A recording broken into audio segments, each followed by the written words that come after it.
తాకట్టులో ఉన్న బంగారాన్ని విడిపించి ఆ రోజున్న మార్కెట్ ధర కట్టి మిగిలిన డబ్బును మీకు అందిస్తుంది ఎస్వీఎస్ గోల్డ్.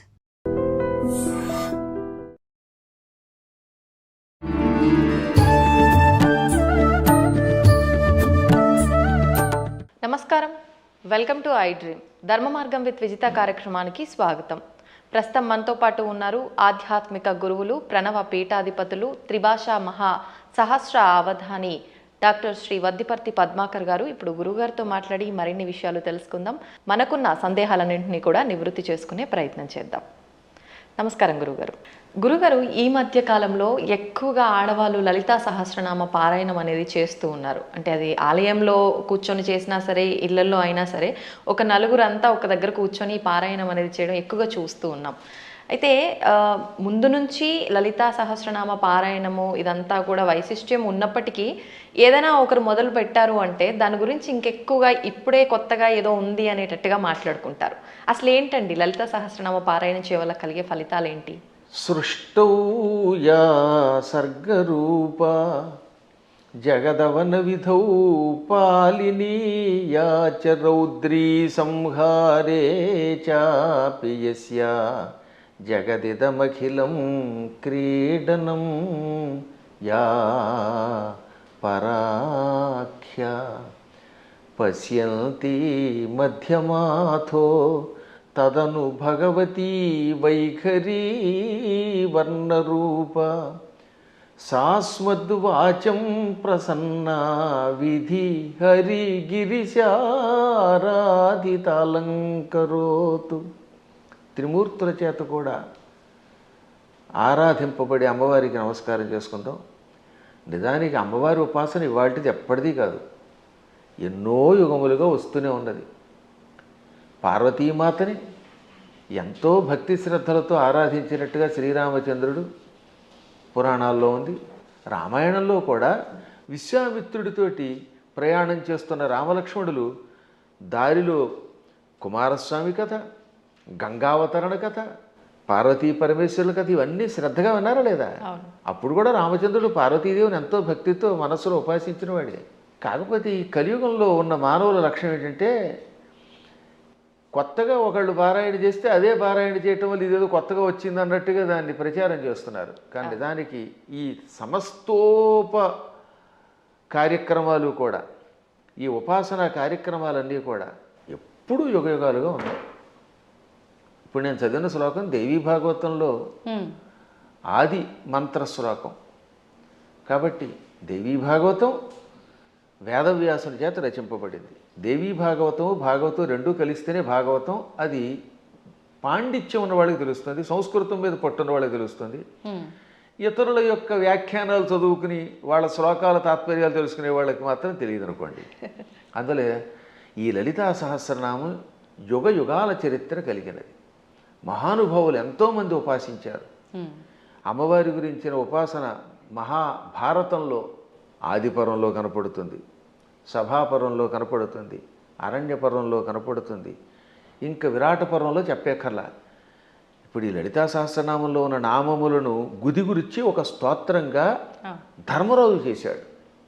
ధర్మరాజు విరాటరాజు గారి కొలువులోకి వెళ్లే ముందు ఒక ఆలయం ప్రాంగణం దగ్గర నిలబడి అమ్మవారిని 24 శ్లోకాల్లో స్తోత్రం చేశాడు. ఆ తర్వాత వీళ్ళంతా మారువేషాలు వేసుకుని విరాటరాజు గారు కొలువులోకి వెళ్ళారు. కానీ చిత్రం ఏంటంటే నిజానికి అమ్మవారిని స్తోత్రం చేసింది ఎవరు? ధర్మరాజు. ఎక్కడ? మహాభారతంలో విరాట పర్వంలో విరాటరాజు గారి కొలువు దగ్గరికి వెళ్లే ముందనమాట.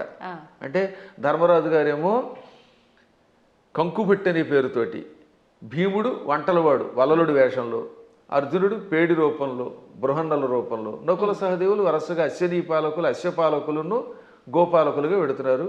ద్రౌపదీదేవి మానిని అనే పేరుతోటి వెడుతోంది, మాలినిగా, ఇది సైరంధ్రిగా. విరాట పర్వాన్ని నర్తనశాలగా సినిమా తీశారు. అందులో ఏం చేశారనమాట, ధర్మరాజు గారు అమ్మవారిని స్తోత్రం చేస్తే ద్రౌపది స్తోత్రం చేసినట్టుగా జననీ శివకామిని అని పాట పెట్టారు. నిజానికి జననీ శివకామిని అందంగా పి. సుశీల్ గారు అద్భుతంగా పాడిన స్తోత్రం నిజానికి ఎవరు చేశారన్నమాట అది? ఆ స్తోత్రం ధర్మరాజు చేశాడు. కాబట్టి ధర్మరాజు కూడా అమ్మవారిని ఉపాసన చేశాడు. ఇక ఆ తరువాత మరికొద్ది సేపట్లో భగవద్గీత ప్రారంభం అవుతుందనగా అర్జునుడు అమ్మవారిని 14 శ్లోకాల్లో స్తోత్రం చేశాడు. నమస్తే సిద్ధశానాని ఆర్యే మందర వాసిని కుమారి కాళి కాపాలి కపిలే కృష్ణ పింగళే భద్రకాళి నమస్తుభ్యం మహాకాళి నమోస్తుతే చండి చండే నమస్తుభ్యం తారిణి వరవర్ణిని అంటూ 14 శ్లోకములతో అమ్మవారిని స్తోత్రం చేశాడు. ఆ స్తోత్రాల్లో ఉన్న నామాలన్నీ లలితా సహస్రనామంలోవే. వాటిని ఇంకొక రకంగా గుదిగుచ్చి ఈయన స్తోత్రం చేశాడు. కాబట్టి వీళ్ళు అమ్మవారిని ఉపాసించారు. కాబట్టి అమ్మవారిని ఉపాసించటం అర్జునుడు చేశాడు కృష్ణుడి సలహా మీద, ధర్మరాజు గారు చేశారు. ఇంకా ఆశ్చర్యం, మనందరం ఎంతో ప్రామాణికంగా భావించే భాగవతం ఉందా? అవునండి. ఈ భాగవతంలో ద్వారకా నగరంలో శ్రీకృష్ణ పరమాత్ముడు సత్యభామాదేవి యొక్క తండ్రి సత్రాజిత్ అభాండం వేస్తే అభాండం నుంచి బయటపడడం కోసం వెళ్ళాడు. ఏది? మణి కోసం, శమంతక మణి కోసం. ఆయన ఎప్పటికీ రాకపోతే 28 రోజులు రాలేదు ఆయన. ఆ లోపు అమ్మవారిని స్తోత్రం చేశారు, అమ్మవారిని పూజించారు. ఎవరు? ఆయన భార్య రుక్మిణీదేవి, పక్కనున్నటువంటి మహానుభావుడు దేవకి వసుదేవులు అందరూ కూడా అమ్మవారిని పూజించారు. అప్పుడు అమ్మవారు ఏమంటుంది? బాలామణితో మణితో హేలాగతి వచ్చు వనరు హేక్షణుడనుచు అని అమ్మవారు పలికింది. తొందరలో శ్రీకృష్ణ పరమాత్ముడు భామామణితో వస్తాడు. అక్కడ భామామణి అంటే జాంబవతి, జాంబవతిని తీసుకొస్తాడు, మణితో వస్తాడు, జాంబవంతుడిని జయిస్తాడు, ఆయనకి కీర్తి వస్తుంది అని అమ్మవారు పలికింది. కాబట్టి సాక్షాత్తు శ్రీకృష్ణ పరమాత్ముడు అంతటి వాడు పునఃస్థాపన చేసిన ద్వారకా నగరానికి అధిష్టాన దేవత అంబిక. అంబిక అనే పేరుతో ఉన్నది. ఈ భాగవతంలో ఉన్నది, ఇంకెవరో పద్మాకర్ గారు రాసింది కాదు. కాబట్టి అమ్మవారి ఉపాసన ఎంత ప్రాచీనమో ఆలోచించండి. అలా ప్రాచీన కాలం నుంచి అందరూ అమ్మవారిని ఉపాసిస్తున్నారు. శక్తిని ఉపాసించకుండా ఎవడుంటాడు? ఇప్పుడు వెర్రి పెరిగిపోయి కొట్టుకోవడాలు పెరిగిపోయాయి. కాబట్టి అమ్మ లలితా సహస్రనామాలు, ఈ అమ్మవారి ఉపాసన యుగయుగాల చరిత్ర కలిగినది. అందులో ఇప్పుడు ఏంటంటే కలియుగంలో శక్తి కల్పం అవటం వల్ల ఎక్కువ పెరుగుతుందట. దీనివల్ల ఎక్కువ లాభం కూడా ఉన్నది. ఇప్పుడు మేము ఉన్నాం, నిత్యం చేసేది భాగవత సప్తాహం. నాకు కృష్ణ పరమాత్ముడు ఎంతో, అమ్మవారి ఉపాసనతో చేసే ఉపాసనేమో అమ్మవారిది, కానీ మానసికంగా లోపల కనబడేది కృష్ణుడు. అర్చన అభిషేకం చేసేది శివుణ్ణి. కాబట్టి శివుడైనా కృష్ణుడైనా అమ్మైనా ఉన్నది ఒకే చైతన్య స్వరూపం. ఆ జ్ఞానం కలిగిన వాడు, వాడి స్థాయి వేరు.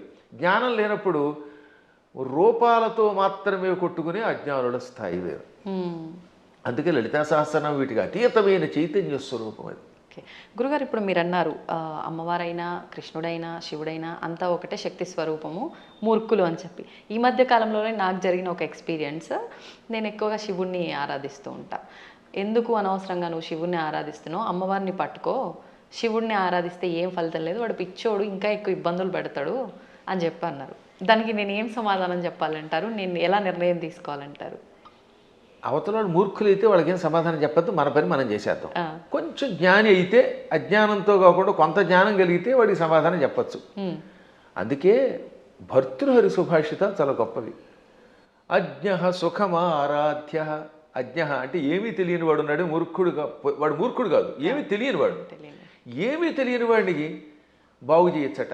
అజ్ఞ అంటే ఏమీ తెలియని వాడు, సుఖం ఆరాధ్య బాగా చెప్పడానికి అర్హుడు. ఏమీ తెలియని వాడు కూర్చోబెట్టి చెప్పచ్చు. అంతే. సుఖతరం ఆరాధ్యతే విశేషజ్ఞ. బాగా చదువుకున్న పండితుడికి చెప్పచ్చు, ఏమీ తెలియని వాడికి చెప్పచ్చు, బాగా తెలిసిన వాడికి చెప్పచ్చు. జ్ఞానలవ దుర్విదగ్ధం బ్రహ్మాపి నరన్నరంజయతి. జ్ఞానలవ దుర్విదగ్ధుడు అంటే అర్థం ఏంటనమాట? తెలుసున్నది ఎంత, లవము అంటే కొంచెం, కొంచెం తెలుసు కానీ అన్నీ తెలుసని వాడికి అహంకారం. ఈ మధ్యన అలాంటి వాళ్ళు ఎక్కువైపోయారంట యూట్యూబ్లో. వాడికి ఏం తెలియదు, నాకు తెలుసని అహంకారం.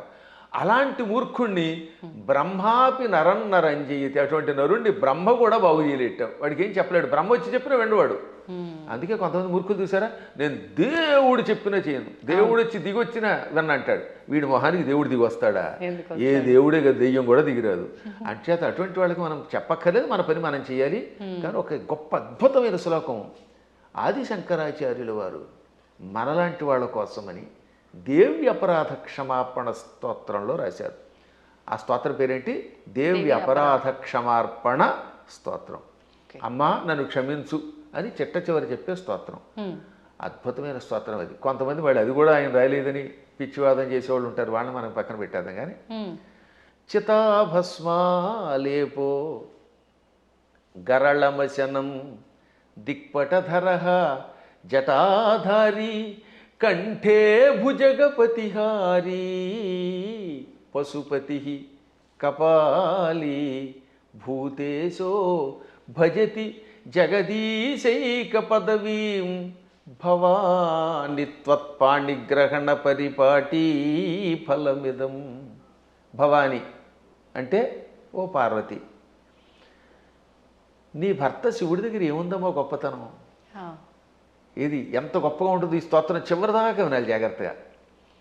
ఆయన చితాభస్మాలేప, ఎవడో శవాన్ని తీసుకెళ్ళి శ్మశానంలో కాల్చారు.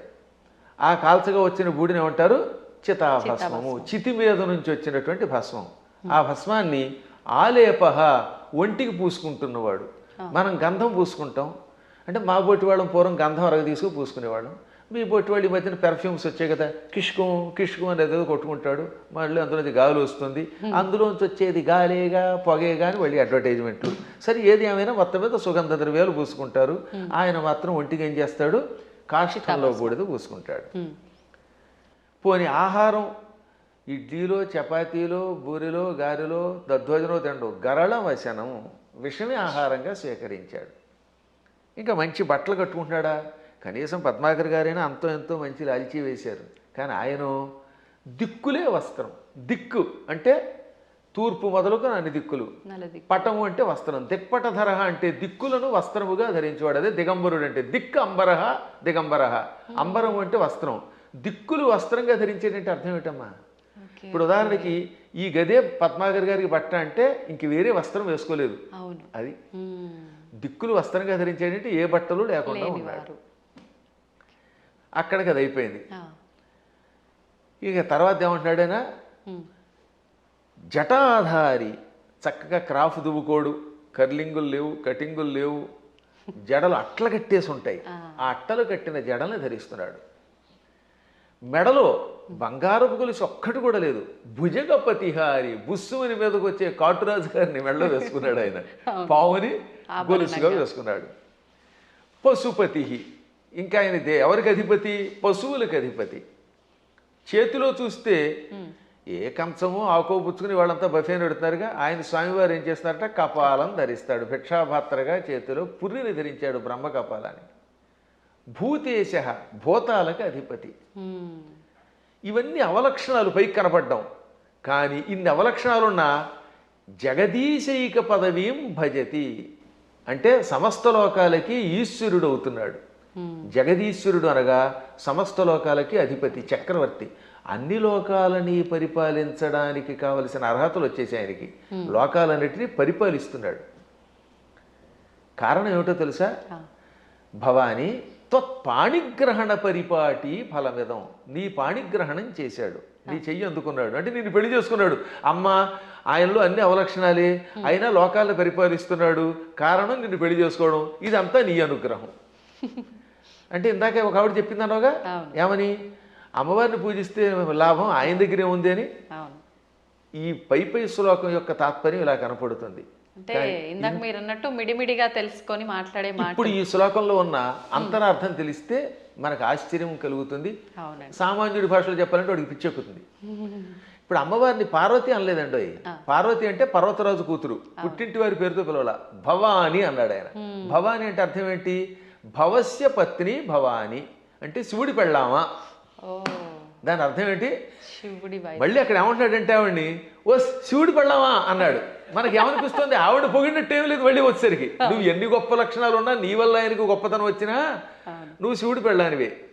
నీ అనేది నీప్ అని ఒకటి ఉంటుంది వ్యాకరణంలో. ఆ నీప్ అనేది కొన్నింటికి చేరితే భార్య అని అర్థం వస్తుంది. ఆ ఏ ఏ పదాలకి? భవ దానికి నీపు చేరితే భవాని, మృడ నీపు చేరితే మృడాని, రుద్ర నీపు చేరితే రుద్రాణి, శర్వ శర్వాణి. వీటికి భార్య అని అర్థం వస్తుంది. అందులో శివాని లేదు. అందుకే శివాని అనే శబ్దం అసాధు. శివాని అని వాడేస్తారు కానీ శివశబ్దం పక్కన నీపు ఉండదు. భవ, రుద్ర, మృడ, శర్వ ఇది ఆకృతి గణం. వీటికి మాత్రమే చేరితే భవాని, రుద్రాణి, మృడాని, శర్వాణి అవుతాయి.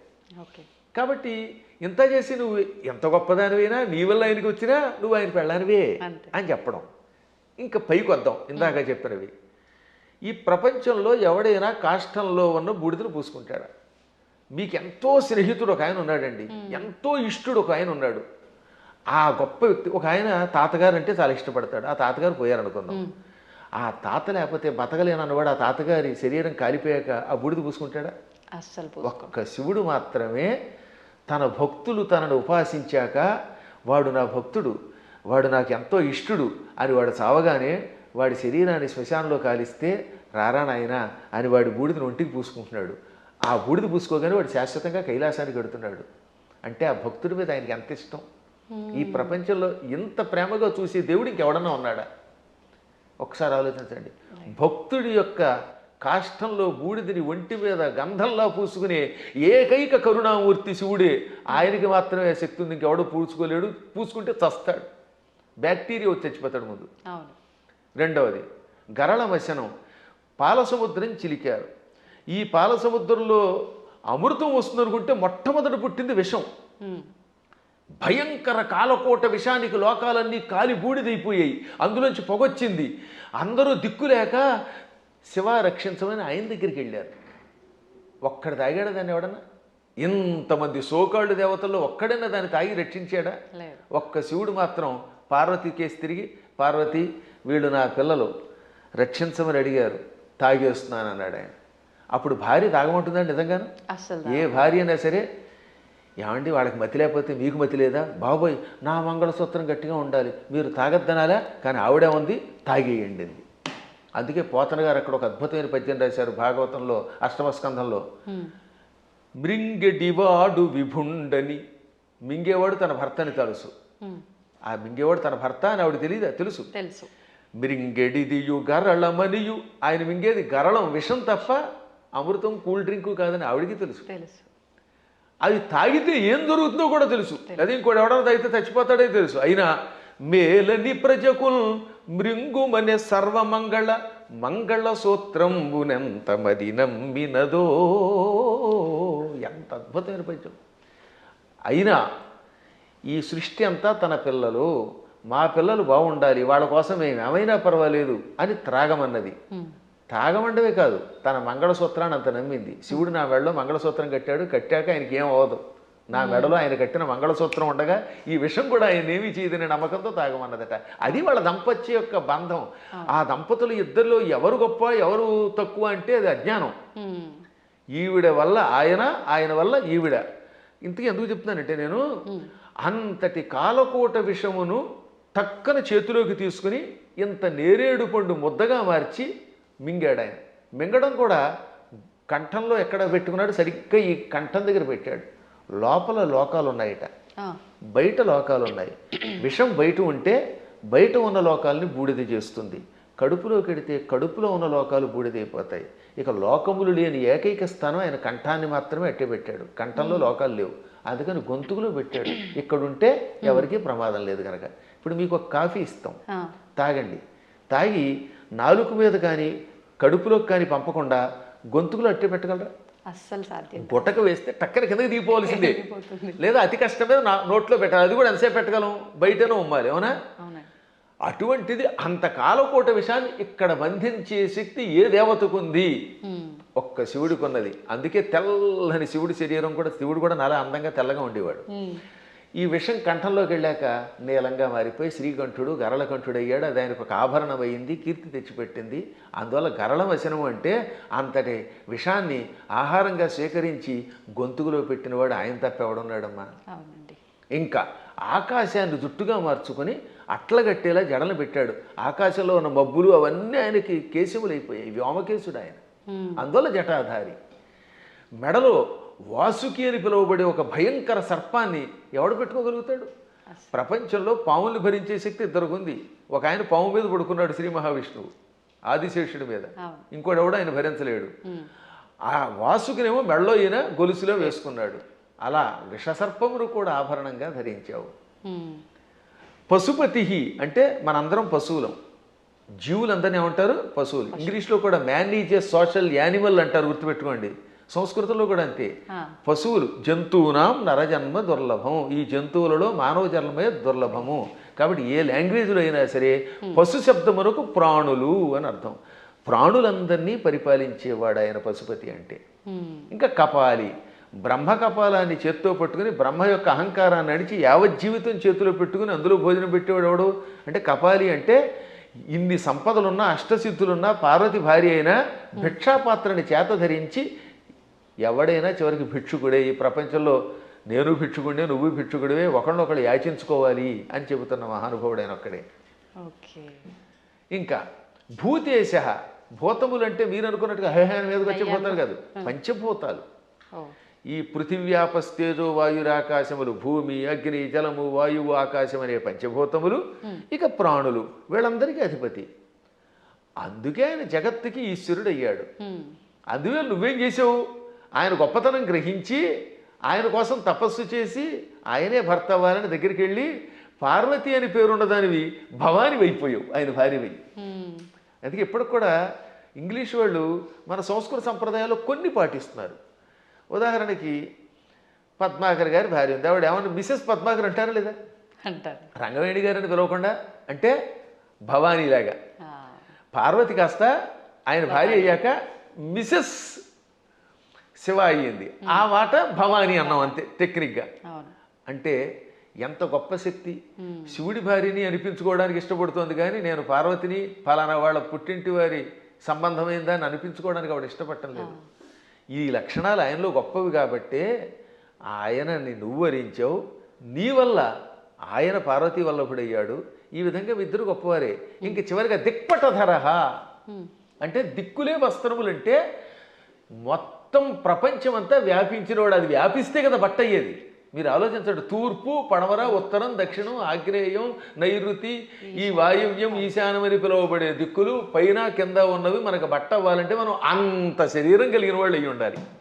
ఇప్పుడు నాకు ఈ గది బట్ట అవ్వాలంటే నేను గది అంతా నిండిపోవాలి, అప్పుడే ఈ గదిని నేను బట్టగా ధరించగలను. అవునా? అందువల్ల సర్వవ్యాపకుడు అని అర్థం.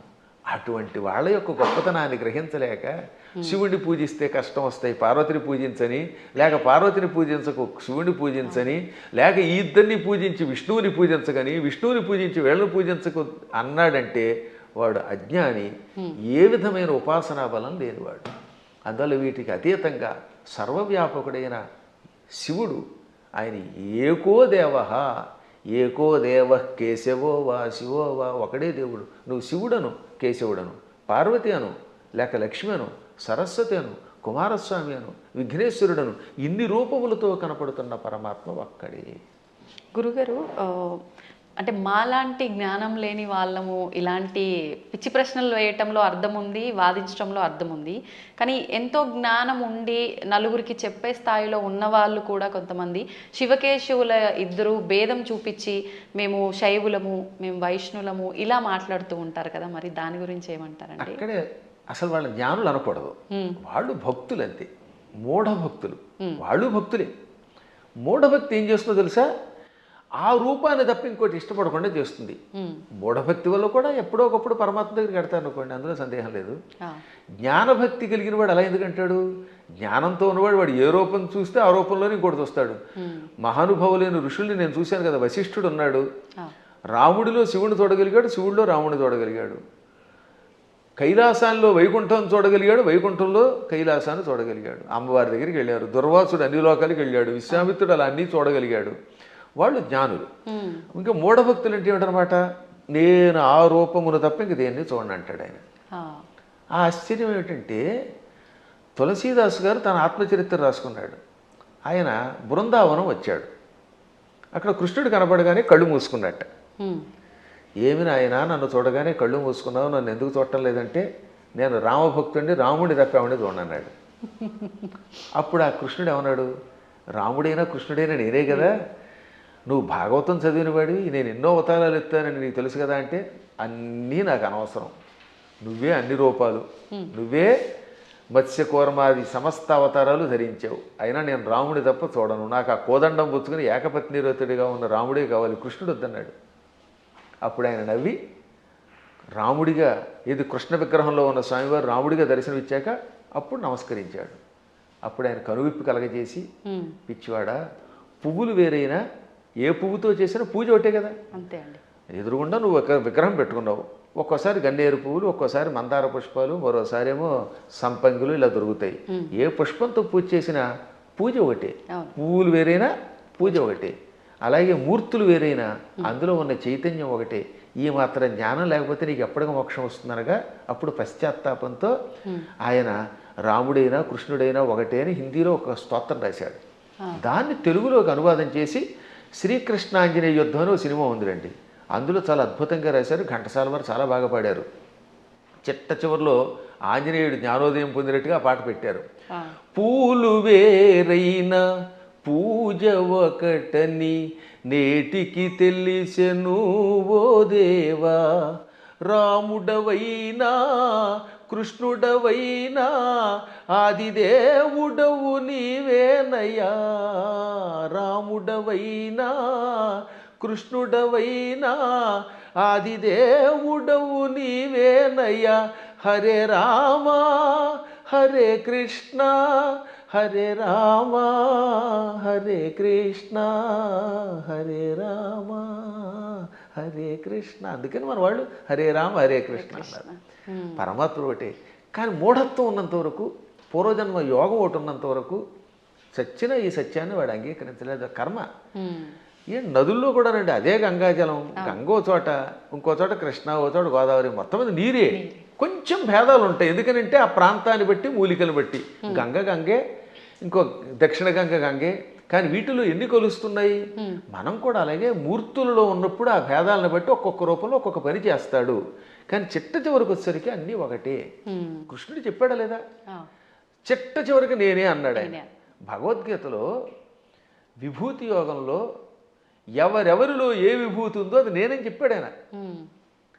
యద్యద్విభూతివత్సర్వం తత్తదూర్జితమేవవా. ఎవరెవరిలో ఏ శక్తులున్నాయో నావే అని చెప్పడానికి వరుసగా చెప్పుకొచ్చాడు అనమాట.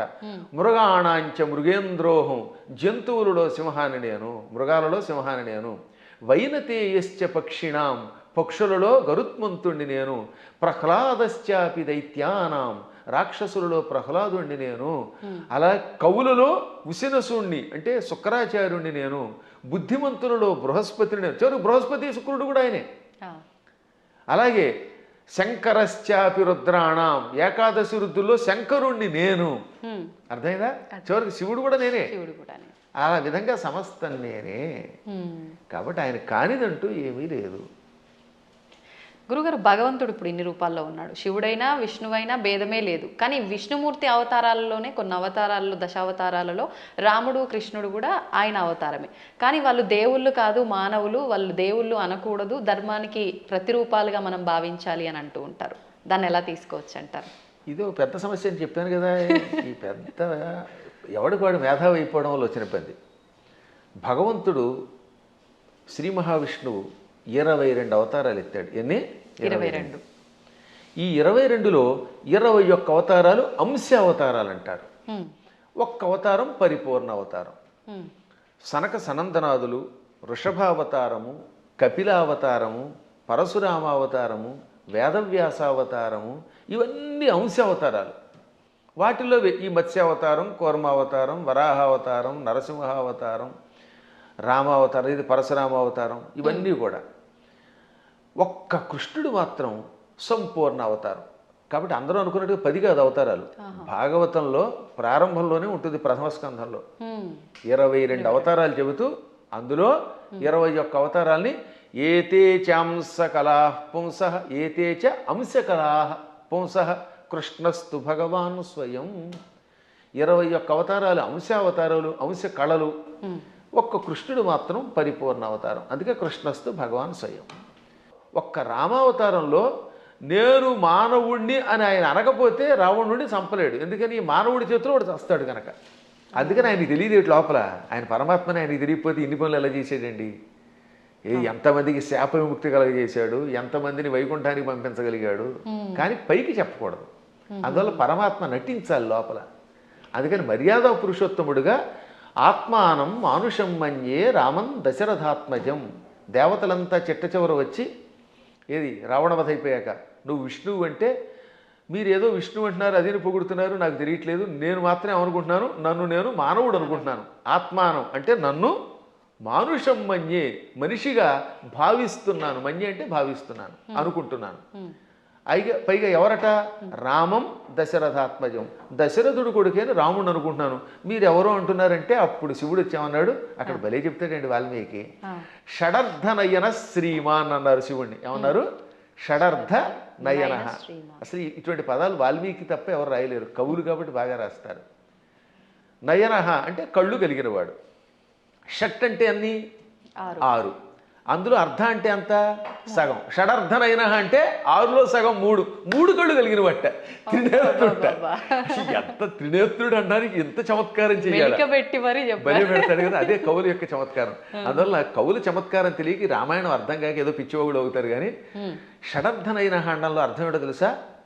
6ని 3గా చేశాడు, 6 శత్రువుల్ని 3గా చేశాడు. ఆ 3ంటిని సూర్యచంద్రులు అగ్నిగా మార్చి కళ్ళుగా పెట్టుకున్నాడు. వీటిల్లో సూర్యుడు స్వయం ప్రకాశకుడు, చంద్రుడు సూర్యుడు యొక్క కాంతి సేకరించి చల్లదనం ఇస్తాడు. ఈ 3 ఆయన దేన్నైనా భస్మం చేస్తాడు.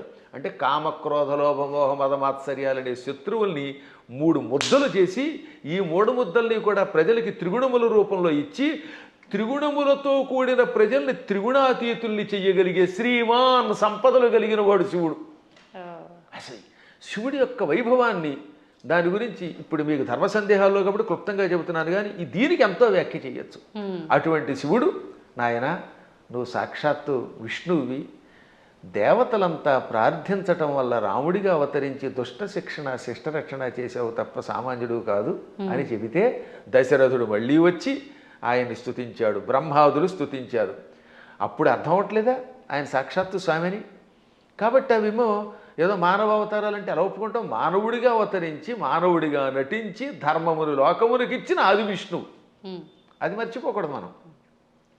మళ్ళీ మనకి ఇలాంటి అనుమానాలు మనకి రాకుండా, రాముడు నేను మానవుడన్నా మనకు అనుమానం రాకుండా ఉండడానికి శివుడు మొదలైన వాళ్ళకే చెప్పించాడు. చిట్ట చివర పట్టాభిషేకంలో ఏం చెప్పాడు వాల్మీకి?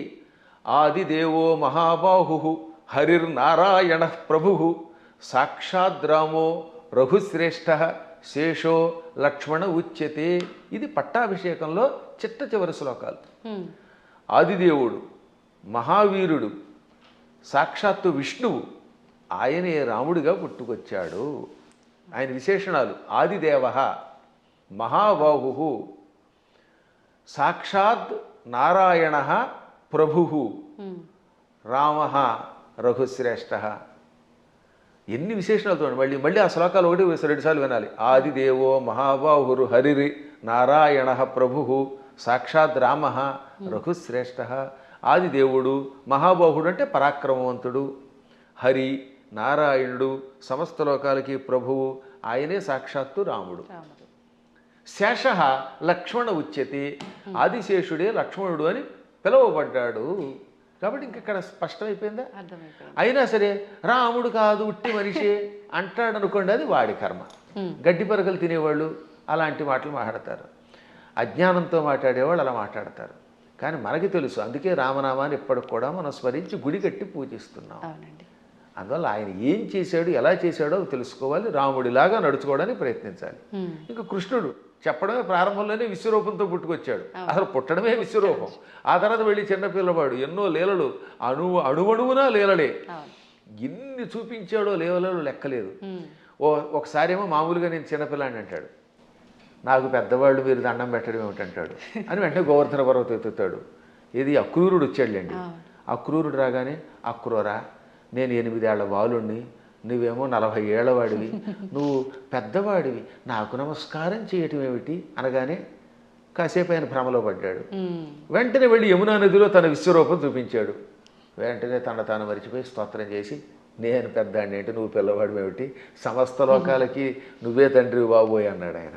ఇన్ని లీలలు చూపించిన పరమాత్ముడు. ఇటువంటి వాళ్ళు మనుషులు అంటే ఆ అన్నవాళ్ళ యొక్క విచక్షణ వదిలేయాలి తప్ప ఇంక మనం ఏం అనలేమంతే. గురుగారు, అంటే ఇది అంటే మూర్ఖంగా ఉంటుందేమో ప్రశ్న, కానీ మీరు ఇప్పుడు చెప్పిన దాంట్లోంచి నాకు అనిపించింది, అంటే ఆయన భగవంతుడే మానవుడిగా ఉండి మానవుడిగా నటించి ఆయన చేయాల్సిన కార్యం చెయ్యాలి అని చెప్పి, అంటే ఒక రకంగా ఇక్కడ వాళ్ళ అసలుని దాచేసి ఇంకో రూపంలో వచ్చి కార్యాన్ని నిర్వర్తించాలి అక్కడ. మోసం చేసినట్టేనేమో, అంటే మన మానవుల భాషలో భగవంతుడే మోసం చేశాడు, మరి నేనెందుకు చేయకూడదు, నేను మోసం చేస్తే తప్పంటారు, ఇది అధర్మం అంటారు అనొచ్చు కదండి, దానికి ఏం చెప్తారు? ఇప్పుడు మీరు మోసం చేశారు అనుకుందా, కాసేపు ఎవరిదో బ్యాంక్ అకౌంట్లో హ్యాక్ చేసి డబ్బులు లాగేశారు, అందుకే ఈ మధ్య నా అకౌంట్లో ఎవరికి ఇవ్వట్లేదులేండి. ఇప్పుడు ఇచ్చిన డబ్బుని మళ్ళీ మీరు రెట్టింపు ఇవ్వగలరా?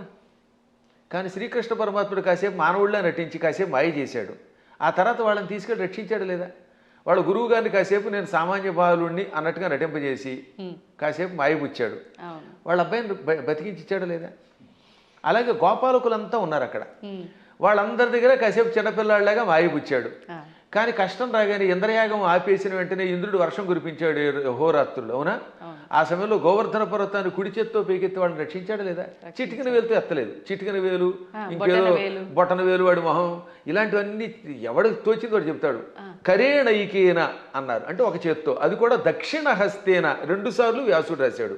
తెలుగులో కూడా గోవర్ధన గిరి ఎత్తెన్ చక్క నొక్క కేలన్ లేలన్ అని పోతన గారు అనువాదం చేశాడు. మళ్ళీ అది ఏ చెయ్యో మనకి తెలియదు కదా, అందుకని తర్వాత పద్యంలో వలకేలదాల్చి అంటే కుడి చేత్తో ఎత్తి విపుల ఛత్రంబుగా బట్టి అన్నాడు, చేత్తో ఎత్తాడు ఆయన.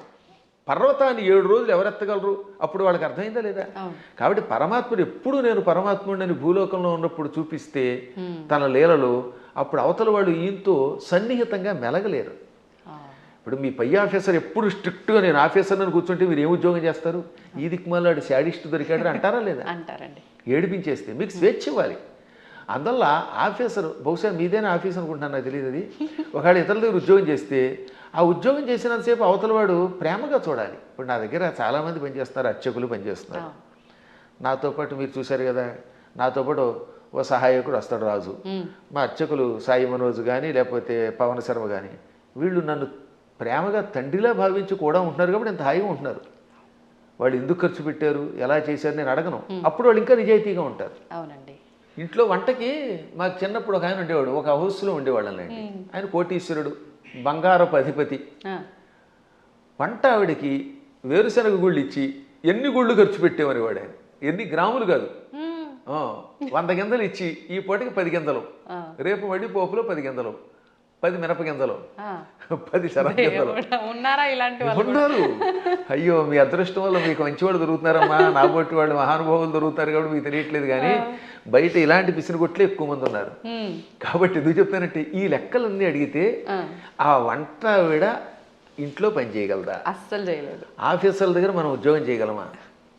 అందువల్ల ఏమవుతానమాట, వాళ్ళు బిగుసుకుపోయి స్ట్రిక్ట్గా ఉండి అనుక్షణం ఏడిపిస్తే మనం చేయలేము. అందుకని పరమాత్మ స్నేహితుడిగా, కొడుకుగా, కొన్ని చోట్ల తండ్రిగా, కొన్ని చోట్ల మిత్రుడిగా, కొంతమందికి భర్తగా, మరికొంతమందికి ఇంకో రకంగా, ఇన్ని రకాలుగా నటించి వాళ్ళల్లో ఒకడై సామాన్యుడిలో ఉన్నాడు. అది ప్రేమగా వాళ్ళతో నటించడం తప్ప మోసం చేయటం కాదు. అలా వాళ్ళతో ప్రేమగా ఉండి వాళ్ళ చేత సేవ చేయించుకుంటూ లేక తాను సేవ చేస్తూ కష్టాలు వచ్చినప్పుడు కష్టాలు తొలగించి కొందరికి మోక్షం ఇచ్చి కొందరికి సంపదించి కాపాడాడు. ఇప్పుడు కుచేలుడు ఉన్నాడు, కుచేలుడికి అడగకుండానే ఇక్కడ నుంచే ఇళ్ళు పంపాడు. స్థలం కొనలేదు, రిజిస్ట్రేషన్ లేదు, మున్సిపాలిటీ వాళ్ళకి ప్లాన్ అప్రూవల్కి పంపడం లేదు. కుచేలుడి దగ్గర గుప్పుడు అడుగులు తినగానే అక్కడ ఆయన ఇంట్లో, కుచేలుడి యొక్క నగరాన్ని ఇప్పుడు పోరుబందర్ అంటారు, గాంధీ గారి కుటుంబానికి దగ్గరలోనే ఉంటుంది అది, ఆ ఆలయం ఎప్పటికి కూడా, అది కుచేలుడి ఇల్లు. 7 అంతస్తుల బిల్డింగ్ ఇచ్చేశాడు. అలా ఇవ్వగలిగితే అప్పుడు మనం చెయ్యాలి. అందువల్ల మనం మోసం చెయ్యడం ఎలాగా అనేది కథల్లో నేర్చుకుంటున్నాం, కానీ ప్రేమ చూపించడం, మహిమలు చూపించడం నేర్చుకోవట్లేదు. కాబట్టి శ్రీకృష్ణ పరమాత్ముడు చేసినట్టుగా మనం ఎక్కడ చేయగలుగుతాం? 16,000 మంది రాజకన్యకల్ని నరకాసురుడు జైల్లో పెట్టి హింసించి మానభంగం చేసి ఏడిపించాడు. పాపం దిక్కు లేకుండా అయిపోయారు. ఆ నరకాసురుడిని చంపాడు. చంపగానే ఆ చెరసాల్లో ఉన్న వాళ్ళంతా బయటకు వచ్చారు. ఇంటికి వెడితే మమ్మల్ని ఆదరించేవాళ్ళు లేరు. కొంతమందిని భర్తల్ని చంపి పట్టుకొచ్చాడు, తల్లిదండ్రులు చంపి కొంతమందిని పట్టుకొచ్చాడు.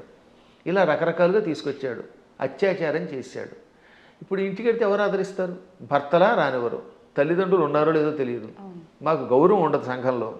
అందుకని మమ్మల్ని రక్షించమని మనస్సులో కోరుకుంటే ఈ 16,000 మందిని ఒకేసారి 16,000 మంటపాలు కట్టించి, 16,000 పెళ్లి మంటపాలు, వేదికలు కట్టించి 16,000 మంది మెడలో ఒకేసారి 16,000 రూపములతో మంగళసూత్రం కట్టి పెళ్లి చేసుకున్నాడు. ఇలా చేయమని చూద్దాం ఎవడన్నా? నువ్వు కృష్ణుడిలాగా 16,000 మందిని పెళ్లి చేసుకుంటానంటే 16,000 మందికి ఒకేసారి తాళి కట్టగలవా? ఇన్ని మండపాలు ఒకేసారి ఏర్పాటు చేయగలవా? అందరి ఇళ్లలో ఉండగలవా? వాళ్ళందరినీ ఇలా గౌరవంతో కాపాడగలవా? చేయలేవు నీ మొహం. అందువల్ల కృష్ణుడితో పోల్చుకోవాలంటే నీ లెవెల్ అలా ఉండాలి. ఇంకొక విషయం చెప్పాలి ఇక్కడ. ఒక రోజున నారదుడు అంతటి వాడికి అనుమానం వచ్చింది. ఎందులో? భాగవతంలోనే. మళ్ళీ ఇంకో పురాణం కాదు, భాగవతంలోనే ఒక రోజున నారదునికి కృష్ణుడి మీద అనుమానం వచ్చింది. ఏది ఇంత నిత్యం నారాయణ అని ఆయనకు కూడా మాయ. ఇదే మాయ అంటే. ఇప్పుడు మీరు నా ఎదురుగుండా కూర్చున్నా మీరు అప్పుడప్పుడు నన్ను కూడా సామాన్యుడని ఎలా మాయలో పడిపోతూ ఉంటారో అలాగా కృష్ణ పరమాత్ముడి నామస్మరణం చేసే నారదుడు కూడా కృష్ణుడిని సామాన్యుడు కదా, ఇంతమంది భార్యలతో ఎలా వేగుతున్నాడు, 16,108 మందితో ఎలా వేగుతున్నాడు పరిశీలించాలనిపించింది. ఇది మాయ అంటారు దీన్ని. అందుకని వెంటనే ముందు ఏం చేశాడు? రుక్మిణీ మాత ఇంటికి వెళ్ళాడు. రుక్మిణీదేవి ఇంట్లో ఇద్దరు రుక్మిణీదేవి గదిలో ఒక మంచం మీద కూర్చొని సరదాగా పాచికలు ఆడుకుంటున్నారు, జోదం ఆడుకుంటున్నారు. రావోయ్ నారద అన్నాడు ఆయన. ఓ నమస్కారం చేసి, ఇప్పుడు రుక్మిణి దగ్గర ఉన్నాడు కదా, ఇక్కడ నుంచి రెండో భార్య జాంబవతి దగ్గరికి వెడదాం. రెండో ఆవిడ జాంబవతి, 3 సత్యభామ. ఎందుకని? శమంతకమణిని తీసుకురావడానికి వెళ్ళింది ముందు జాంబవతి దగ్గరికి. జాంబవతిని పెళ్లి చేసుకుని వచ్చాక ఆ తర్వాత సత్రాజిత్తుకి మణిస్తే 3వ భార్య సత్యభామ అయ్యింది. ఇప్పుడు ఏం చేశాడు? రెండో భార్య దగ్గరికి వెళ్ళాడు. అక్కడ కృష్ణుడు కనపడలేదు, జాంబవతి కనపడింది. అమ్మా జాంబవతి, ఈ కృష్ణుడు ఉన్నాడే ఆ రుక్మిణి దగ్గర అనేదో చెప్పబోతూ ఉంటే, ఏమిటి మహర్షి చెబుతున్నారు మావిడికి అని ఆవిడ పక్క నుంచి వచ్చేసాడు ఈయన. మా ఆయన ఇప్పటిదాకా నా పక్కనే ఉన్నాడు, నాకు జడేస్తున్నాడు, నువ్వేదో రుక్మిణి అంటున్నావు ఏమిటంది. అబ్బాయి లేదమ్మా, రుక్మిణి దగ్గరికి వెళ్లకుండా నీ దగ్గరికి వచ్చాడని చెప్పబోతున్నానని మాట మార్చి ఇక్కడి నుంచి సత్యభామ దగ్గరికి వెళ్ళాడు. అమ్మా సత్యభామ, నీకెన్ని కష్టాలు వచ్చాయి అనబోతూ ఉండగా, సత్యభామ ఏం కష్టాలు వచ్చాయి? మా ఆయన నాకు వంట చేసి పెడుతున్నాడండి. ఆ లోపల వంట చేసి పెడుతున్నాడు. ఇలా ఈయన రుక్మిణి, జాంబవతి, సత్యభామ, కాళింది, నాగ్నజితి, లక్షణ, సుదంత, భద్ర, ఈ 8 మంది పట్టమహిషులు, ఇంకా మిగిలిన 16,100 మంది. ఈ 8తో కలిసి 16,108. అందరి పేర్లు చెప్తాను, ఓ ఏడాది పడుతుంది మరి మీకు రాసుకోగలనండి వరసగా. వాళ్ళందరి పేర్లు నాకు తెలుసు, కంఠస్థం కూడా చేశాను. ఎవరికైనా ఓపిక ఉంటే ఓ ఎపిసోడ్ అంతా వాళ్ళ పేర్లు అలా చెప్పుకుంటూ వెళ్ళిపోతాను. ఒక్కొక్కళ్ళ పేర్లు 2 సుకేసిని, కేసిని, మంజస, సమంజస, పుంజస, ఇలా రకరకాల పేర్లు కొన్ని రిపీట్ అవుతూ ఉంటే కొద్ది తేడా ఉంటాయి. ఇంతమంది ఇళ్లల్లోనూ ఈ నారదుడు వెళ్ళడం, ఒక ఇంట్లో పాలు పితుకుతూ, ఓ చోట పాయసం చేస్తూ, ఓ చోట కాళ్ళు ఒత్తుతూ, ఓ చోట ఏమో ఇంకోటి చేస్తూ, ఓ చోట ఏమో ఇల్లు తుడుస్తూ, ఓ చోట సరదాగా ఆవిడతో పాచికలు ఆడుతూ, ఓ చోట ఏమో ఇంకో బంతి ఆడుతూ, అన్ని చోట్ల కనబడ్డాడు. పిచ్చెక్కిపోయింది నారదునికి. అంతే కదా మరి. ఇది భాగవతంలో నారదుడు కృష్ణుని పరీక్షించుట అనే ఘట్టంతో రాశారు భాగవతంలో. అప్పుడు ఆయనకి జ్ఞానోదయమై, నేను నిరంతర హరినామస్మరణం చేసిన వాడిని, నారాయణుడు సర్వాంతర్యామని తెలుసు. అసలు విష్ణు అనే శబ్దం మనకు అర్థం ఏంటి? వ్యాపకశీలత్వాత్ విష్ణు, అంతటా వ్యాపించి నిండి ఉన్నవాడు కనుక విష్ణు అని పేరు. ఆయన భక్తుడిని ఆయన ఎక్కడున్నాడు, అక్కడున్నాడా లేదా అని పరిశీలించడం ఏమిటి అని అజ్ఞానంలో పడ్డానని గ్రహించి వెంటనే కాళ్ళ మీద పడి స్తోత్రం చేస్తాడు. అంటే నారదునికే మాయ కలిగితే ఇక మనకి రావడంలో ఆశ్చర్యం ఉంది. కాబట్టి అన్ని చోట్ల ఉంటాడు ఆయన. ఆయన స్థాయిని మనతో పోల్చుకుని ఆయన ఎలా ప్రవర్తిద్దామంటే, పులిని చూసి నక్క వాతలు ఎట్టుకుంటే వాతలు మిగులుతాయి, ఉన్న చర్మం పోతుంది, కానీ పులి మచ్చలు రావు. గురుగారు, ఇప్పుడు మీరు చెప్పిన దాన్ని బట్టి కృష్ణుడు ఆయన భార్యలతో ఉన్నది ఒక ఉదాహరణగా మాకు అర్థమవడం కోసం చెప్పినా అది వినటానికి అయితే చాలా బాగుంది. ప్రస్తుత రోజుల్లో నిజంగా భార్యాభర్తల బంధం అలా లేదని చెప్పాలి. అంటే అందరూ అని కాదు, కొంతమంది ఒక మిత్రుల్లా ఉండాలి అంటే సమయానికి తగ్గట్టుగా ఇద్దరు భార్యాభర్తలు అన్యోన్యంగా అలా ఉండాలి, కానీ అలా ఉండట్లేదు. ఎందుకని అంటారు? ఇప్పుడున్న కారణం ఏంటి చెప్పమంటానమ్మా? అసలు సగం సినిమాలే పాడి చేస్తున్నాయి కొంత, ఇప్పుడు సినిమాలు. మరికొంత మనుష్యులలో ఆర్థిక స్వాతంత్రం వచ్చేసింది. పిల్లల్ని చిన్నప్పటి నుంచి గారంగా పెంచడం తల్లిదండ్రులు చేస్తున్నారు, సందేహం లేకుండా పెంచాలి. కానీ అదే సమయంలో భార్యాభర్తల బంధం ఒకరితో ఒకరు ఎంత జాగ్రత్తగా ఉండాలి, క్షణికోద్రేకాలతో కోపాలు తెచ్చుకుని తిట్టుకోకూడదనేది చిన్నప్పటి నుంచి చెప్పట్లేదు కదా. ఇప్పుడు పూర్వం రుక్మిణీ కృష్ణుల కథ, సీతారాముల కథలు చిన్నప్పటి నుంచి నూరిపోసి ఏదన్నా చిన్న చితక గొడవలు వస్తాయి. భార్యాభర్తలకు తగాదాలు లేకుండా ఎలా ఉంటాయి? సతీదేవి కూడా శివుడి మాట వినకుండా వెళ్ళిపోయిందా లేదా? ఒక్కసారి సతీదేవి శివుడు వద్దంటున్నా వినిపించుకోకుండా పుట్టింటికి చూడడానికి యజ్ఞానికి వెళ్ళింది, శరీరం విడిచిపెట్టింది. భర్తకు దూరం అయితే చివరికి మిగిలేది అదే. డబ్బు సంపాదించవచ్చు, నువ్వు ఇంకేదైనా పలుకుబడుతూ ఉండొచ్చు, కానీ భార్యాభర్తలు ఇద్దరు ఐకమత్యంతో ఉండడం వల్ల వచ్చే ఆనందం వేరనే కథలు చెప్పేవారు పూర్వం. మా చిన్నప్పుడు ఇలాంటి కథలే చెప్పేవారు. అందువల్లే పూర్వం ఒకసారి పెళ్లి చేసుకుంటే యావత్ జీవితం వాళ్లే దంపతులు. ఇప్పుడు 16 రోజుల పండుగ గడిస్తే గొప్ప. తొలినాడు ఏదో హడావిడి, మలినాడు మడావిడి అన్నట్టుగా అయిపోతుంది. 16 రోజుల తర్వాత మళ్ళీ ఇద్దరు విడిపోతున్నారట. కొట్టుకోవడాలు, తిట్టుకోవడాలు, ఇవన్నీ కొంత తల్లిదండ్రుల యొక్క పెంపకం లోపం, కాల ప్రభావం, మీడియా ప్రభావం అన్నీ ఉన్నాయి, ఒకదాని మీద ఒకటి పడుతున్నాయి. కానీ దైవానుగ్రహం వల్ల మళ్ళీ పూర్వపు లక్షణం వస్తుందని నాకు నమ్మకం. అందువల్ల నా ఉద్దేశంలో చిన్నప్పటి నుంచి పిల్లలకి చక్కని కథలు చెప్పాలి. వస్తాయి తగాదాలనైనా, కానీ అయినా కలిసి ఉండండి. ఎప్పుడైనా భార్య కోపం వచ్చినప్పుడు భర్త తగ్గాలట, భర్త కోపం వచ్చినప్పుడు భార్య తగ్గాలి. ఈవిడేమో తోసుంటా అంది, ఈవిడ తోసుంటా అన్నాడు, ఇంకేముంది, రెచ్చిపోతే కొట్టుకుపోతారు. ఇంకా విడాక్ విడాక్ విడాక్ అయిపోయింది. దీనివల్ల ఏమిటి సాధిస్తున్నారు చివరికి? ఒక్క ఇంట్లో సుఖంగా ఉంటున్నారా? ఇవాళ కలియుగంలో గుండెకాయ లబ్ డబ్ అని కొట్టుకోవడం మానేసింది. పూర్వం గుండెకాయ లబ్ డబ్ అని కొట్టుకునేది, ఇప్పటికీ చేయేస్తే లబ్ డబ్ అని ఉంటుంది. కానీ లబ్బు పోయి డబ్బు డబ్బు డబ్బు అని కొట్టుకుంటుంది. అదొక జబ్బు కింద పట్టుకుంది. దాంతో కుటుంబాలు విచ్ఛిన్నమైపోతున్నాయి. అయినా మా అదృష్టం ఏంటంటే మేము పిల్లలకి చిన్నప్పటి నుంచి వచ్చిన సంస్కారం వల్ల మా పిల్లలు అలాగే చక్కగా కలిసి ఉంటున్నారు, మా అన్నదమ్ముల పిల్లలు కలిసి ఉంటున్నారు. అందువల్ల వీటిని మళ్ళీ ఆదర్శంగా తీసుకోవాలి. ఈ మధ్యన మా పురాణాలు విన్నాక చాలామంది మార్పు చెందుతున్నారు. క్షణికోద్రేకంతో విడిపోతే ఉంది. తల్లిదండ్రుల ప్రేమ పిల్లలకు ఉండదు. ఈ పిల్లలు మళ్ళీ పిశాచాల్లా తయారైపోతారు. వీళ్ళు కొట్టుకుంటారు, హత్యలు చేస్తున్నారు, చస్తారు, బాంబులు వేసుకుంటారు. చివరికి ఏం సుఖం? ఒకసారి ఆలోచించండి. అందువల్ల ఐకమత్యంలో భార్యాభర్తలిద్దరూ ఒక అవగాహనకి రావడంలో ఎన్నో లాభాలు ఉన్నాయి. అసలు 3 ముళ్ళు అందుకే పెట్టారు. 3 ముళ్ళు ఏమిటి అనుకుంటారు? ధర్మేచ. ఒక ముడి ఎందుకు వేస్తున్నాడంటే ఈ రోజు నుంచి మన ఇద్దరం కలిసి ధర్మమును ఆచరిద్దాం.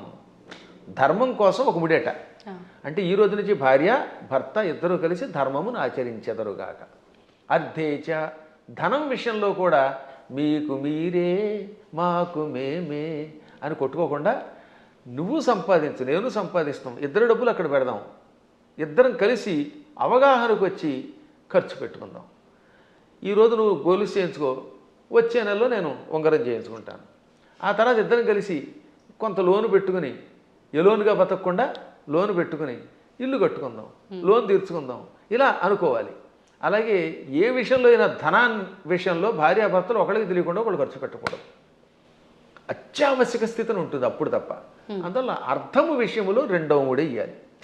ఇక 3వది కామేచ. కోరికలు కూడా ఇద్దరు కలిసి తీర్చుకోవాలి. ఆవిడికి దెబ్బకఠ దొంగల ముఠా సినిమా ఇష్టం, ఈయన గారికి ఏమో నాలాగే జయసింహ ఇష్టం. నేను జయసింహే చూస్తాను, కాదు నేనేమో ఇవే చూస్తాను అనకుండా ఓ రోజు జయసింహ, ఓ రోజు దెబ్బకఠ దొంగల ముఠా చూడండి. అలా ఇద్దరు కలిసి, ఒకళ్ళు జానపదం ఇష్టం, ఒకళ్ళకి ఏదో గూఢచారి సినిమాలు ఇష్టం, ఒక్కొక్కళ్ళకి అవి ఇవి కాకుండా ఊడు పిల్లలు కొట్టుకునే సినిమాలు ఇష్టం. అలా ఇష్టాలు ఇద్దరు దాన్ని ఏమంటారు, పంచుకోవాలి. ఇంకా 2వది భార్యామణికి రోజు మైసూరు బజ్జీ ఇష్టం, ఈ భర్త గారి కర్మ వాడికి ఎప్పుడు ఫ్రైడ్ రైస్ ఇష్టం. అప్పుడు ఇద్దరు కొట్టుకోకుండా 2 చేసుకుని 2 తెలిసగా తినమనండి, ఏం చేస్తాం? అలా కోరికలు కూడా కలిసి తీర్చుకోవాలి. అందుకని ధర్మేచ అర్థేచ కామేచ నాతి చరామి అన్నాడు. నాతి చరితవ్యం అని పురోహితులు వారు మంత్రం చెబుతారు.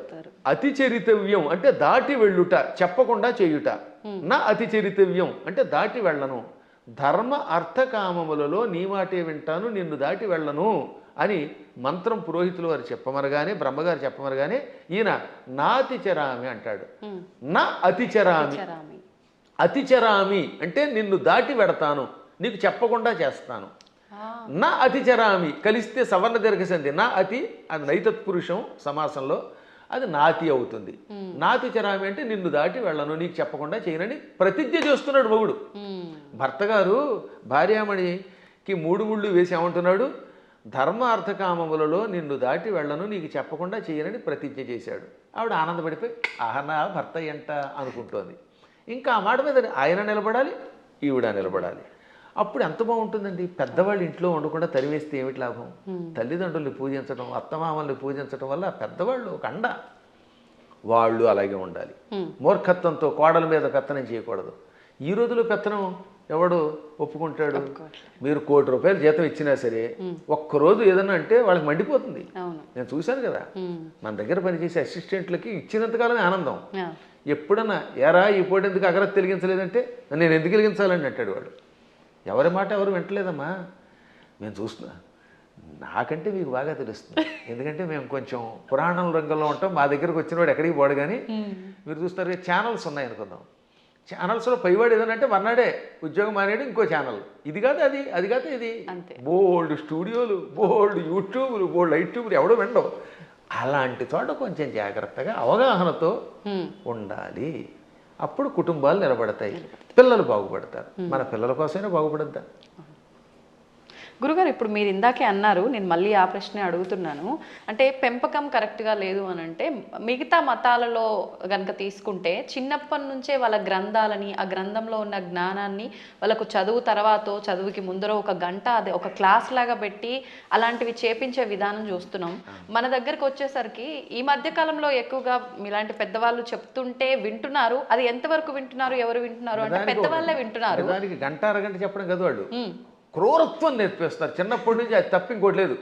కొన్ని మతాలు ఉన్నాయి, వాడి మతం పొద్దు నుంచి సాయంత్రం దాకా నూరిపోయటం, తేడా వస్తే ఇతర మతస్థుల్ని చంపడానికి ప్రయత్నిస్తారు. అంత మూఢత్వంతో బోధించవలసిన అవసరం కలియుగంలో మనకు కూడా వచ్చింది. ఇప్పుడు మనం బోధించట్లేదు. పిల్లలు బొట్టు పెట్టుకోకపోతే ఒప్పుకుంటున్నాం మనం. పిల్లలు గొడ్డలిప్పు తిరుగుతామంటే తిరుగు అంటున్నాం మనం. స్వేచ్ఛ కాదనట్లేదు, ఎవరి బట్టలు వాళ్ళవే. కానీ కొంతైనా మనల్ని రక్షించుకునేలా చేసుకోవాలి. ఇప్పుడు ఎవరి స్వేచ్ఛను ఎవరు కాదంటారు? ఎవరి ఇష్టమైన బట్టలు వాళ్ళే కట్టుకుంటాం. నాకు కాషాయమే ఇష్టం, నేను ఒక రకమైన సన్యాసి జీవితం గడుపుతున్నాను, కుటీచక జీవితం అని చెప్పి నేను ఇలా చేస్తాను, మీరు అలా చేయండి కాదని అంటారు. కానీ కొంత జాగ్రత్త వహించాలి. అందుకని చిన్నప్పటి నుంచి పిల్లలు ఏం చేయాలంటే, మనం మన పిల్లల మీద ఎంత ప్రేమ ఉన్నా బొట్టు పెట్టుకోకపోతే, విభూతి పెట్టకపోతే, లేదా నీ సంప్రదాయంలో ఊర్ధ్వపుండ్రం పెట్టకపోతే ఆ పూట అన్నం పెట్టకు. కఠోరంగా ఉండాలి వాళ్ళలాగే, ఇతరులాగే. అలా అన్నం పెట్టే ముందు బొట్టు ఉంటేనే అన్నం పెట్టామనుకోండి, వాడు చిన్నప్పటి నుంచి బొట్టు పెడతారు. కానీ మనం అబ్బబ్బా సర్వమత సమానత్వం అంటే ఎక్కడ సర్వమత సమానత్వం? వాడు ప్యాంట్ లిపి కాల్చి చంపేశారు మొన్న పెహల్గాంలో. అంత క్రూరత్వంగా ఉంటున్నారు వాళ్ళు. కాబట్టి చిన్నప్పటి నుంచి మనం కూడా నేర్పవలసిందే. ప్రతిదినము భారత భాగవత కథలు, శివాజీ మహారాజు లాంటి వాళ్ళ కథలు చెప్పవలసిందే.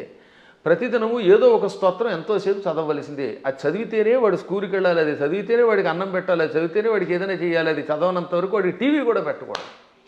ఇలా మనం 10 ఏళ్ళు అలవాటు చేసామనుకోండి చిన్నప్పుడు, ఇంకా తర్వాత వాడు అలవాటు అయిపోతాడు. మా చిన్నప్పుడు మా నాన్నగారు పురాణములు చెబుతూ ఉంటే, ఆయన మంచి కంఠంతో చక్కగా స్పష్టంగా చెబుతూ ఉంటే విని మేము ఇంకా అక్కడ దాని మీద ఆసక్తి పొందామా లేదా? అందువల్ల తల్లిదండ్రులు పిల్లలకి అది నేర్పాలి. ఇప్పుడు ఈ మతమును, మన మతమును మన పిల్లలకి నేర్పడం అనేది ఉందే, అది ఇంకో దానికో కాదు, కనీసం బ్రతకడానికి అవసరం అయిపోయింది. నువ్వు బతకాలంటే నేర్చుకోవాల్సిందే. లేదా ఆ మతం మారు, లేదా చంపేస్తాడు. భవిష్యత్తులో ఒకటే, నీ మతమును అనుసరించి నువ్వు గట్టిగా నిలబడకపోతే వాళ్ళ మతంలోకైనా వెళ్ళాలి, లేదా వాళ్ళ చేతిలో చావాలి. రెండే మిగిలాయి. చావలేం, ఆ మతంలోకి మారలేము, మధ్యలో బతకడానికి లేదు. కాబట్టి హిందువులారా, ఎవరేమనుకున్నా సూటిగా స్పష్టంగా మీకు చెబుతున్నాను, హిందువుల ఐకమత్యంతో ఉండడం ఇప్పుడు వాళ్ళ బ్రతుకు కోసం అవసరం. మీరు మీ పిల్లలకి చిన్నప్పటి నుంచి మన ధర్మాన్ని నూరిపోయండి, మన గురువుల దగ్గరికి తీసుకెళ్ళండి, ఆలయాలకి తీసుకెళ్ళండి. శని ఆదివారాలు వచ్చాయంటే వెళ్ళి తెరవలసిందే గుడికి. మీ పిల్లలకి బొట్టు పెట్టుకోకపోతే, రామ అనకపోతే, కృష్ణ అనకపోతే, శివ అనకపోతే అన్నం పెట్టకండి. అలా నేర్పకపోతే భవిష్యత్తులో మీకు ఏ విధమైన దిక్కు ఉండదు, మిమ్మల్ని రక్షించేవాడు లేడు. బాగుపడతారా? నా మాట వినండి, లేదా పొండి కర్మపుణ్యం పాలై అని ఎంత గట్టిగానో చెబుతున్నానమ్మా. ఇటువంటివి చాలా అవసరం. ఇవాళ మీ బొట్టు వాళ్ళు ఇంకా ఈ ధర్మాన్ని ప్రోత్సహిస్తున్నారు కనుక. గురుగారు, ఇప్పుడు మీరు చెప్పారు బొట్టు పెట్టుకోమని మీ పిల్లలకు నేర్పండి అని. ఇప్పుడు మా జనరేషన్ వాళ్ళని తీసుకుంటే మీరు చెప్పేవి వింటే మాకు కొన్ని అర్థమవుతాయి, కొన్ని అంతవరకే మాత్రమే తెలుసు, మాకు ఆ జ్ఞానం మాత్రమే, దానికి ముందర వెనక ఇంకేముందనేది తెలియదు. ఇప్పుడు అన్నారు బొట్టు పెట్టుకోవాలమ్మా, అది మన ధర్మం అని చెప్పి, నేను వెళ్ళి ఇప్పుడు అదే సేమ్ నా పిల్లలకి చెప్పాను అనుకోండి, అవును బొట్టు పెట్టుకోవడం మన హిందూ ధర్మంలో ఉంది, అసలు ఎందుకు పెట్టుకోవాలి, దాని వెనకాల రీజన్ ఏంటి అడిగితే మా బోటి వల్ల అసలు మేము చెప్పలేకపోతున్నాము. ముందు ఒకటి చెప్పండి వాళ్ళకి, ఇప్పుడు ఆ పెహల్గాంలో ఎందుకు కాల్ చేశారు?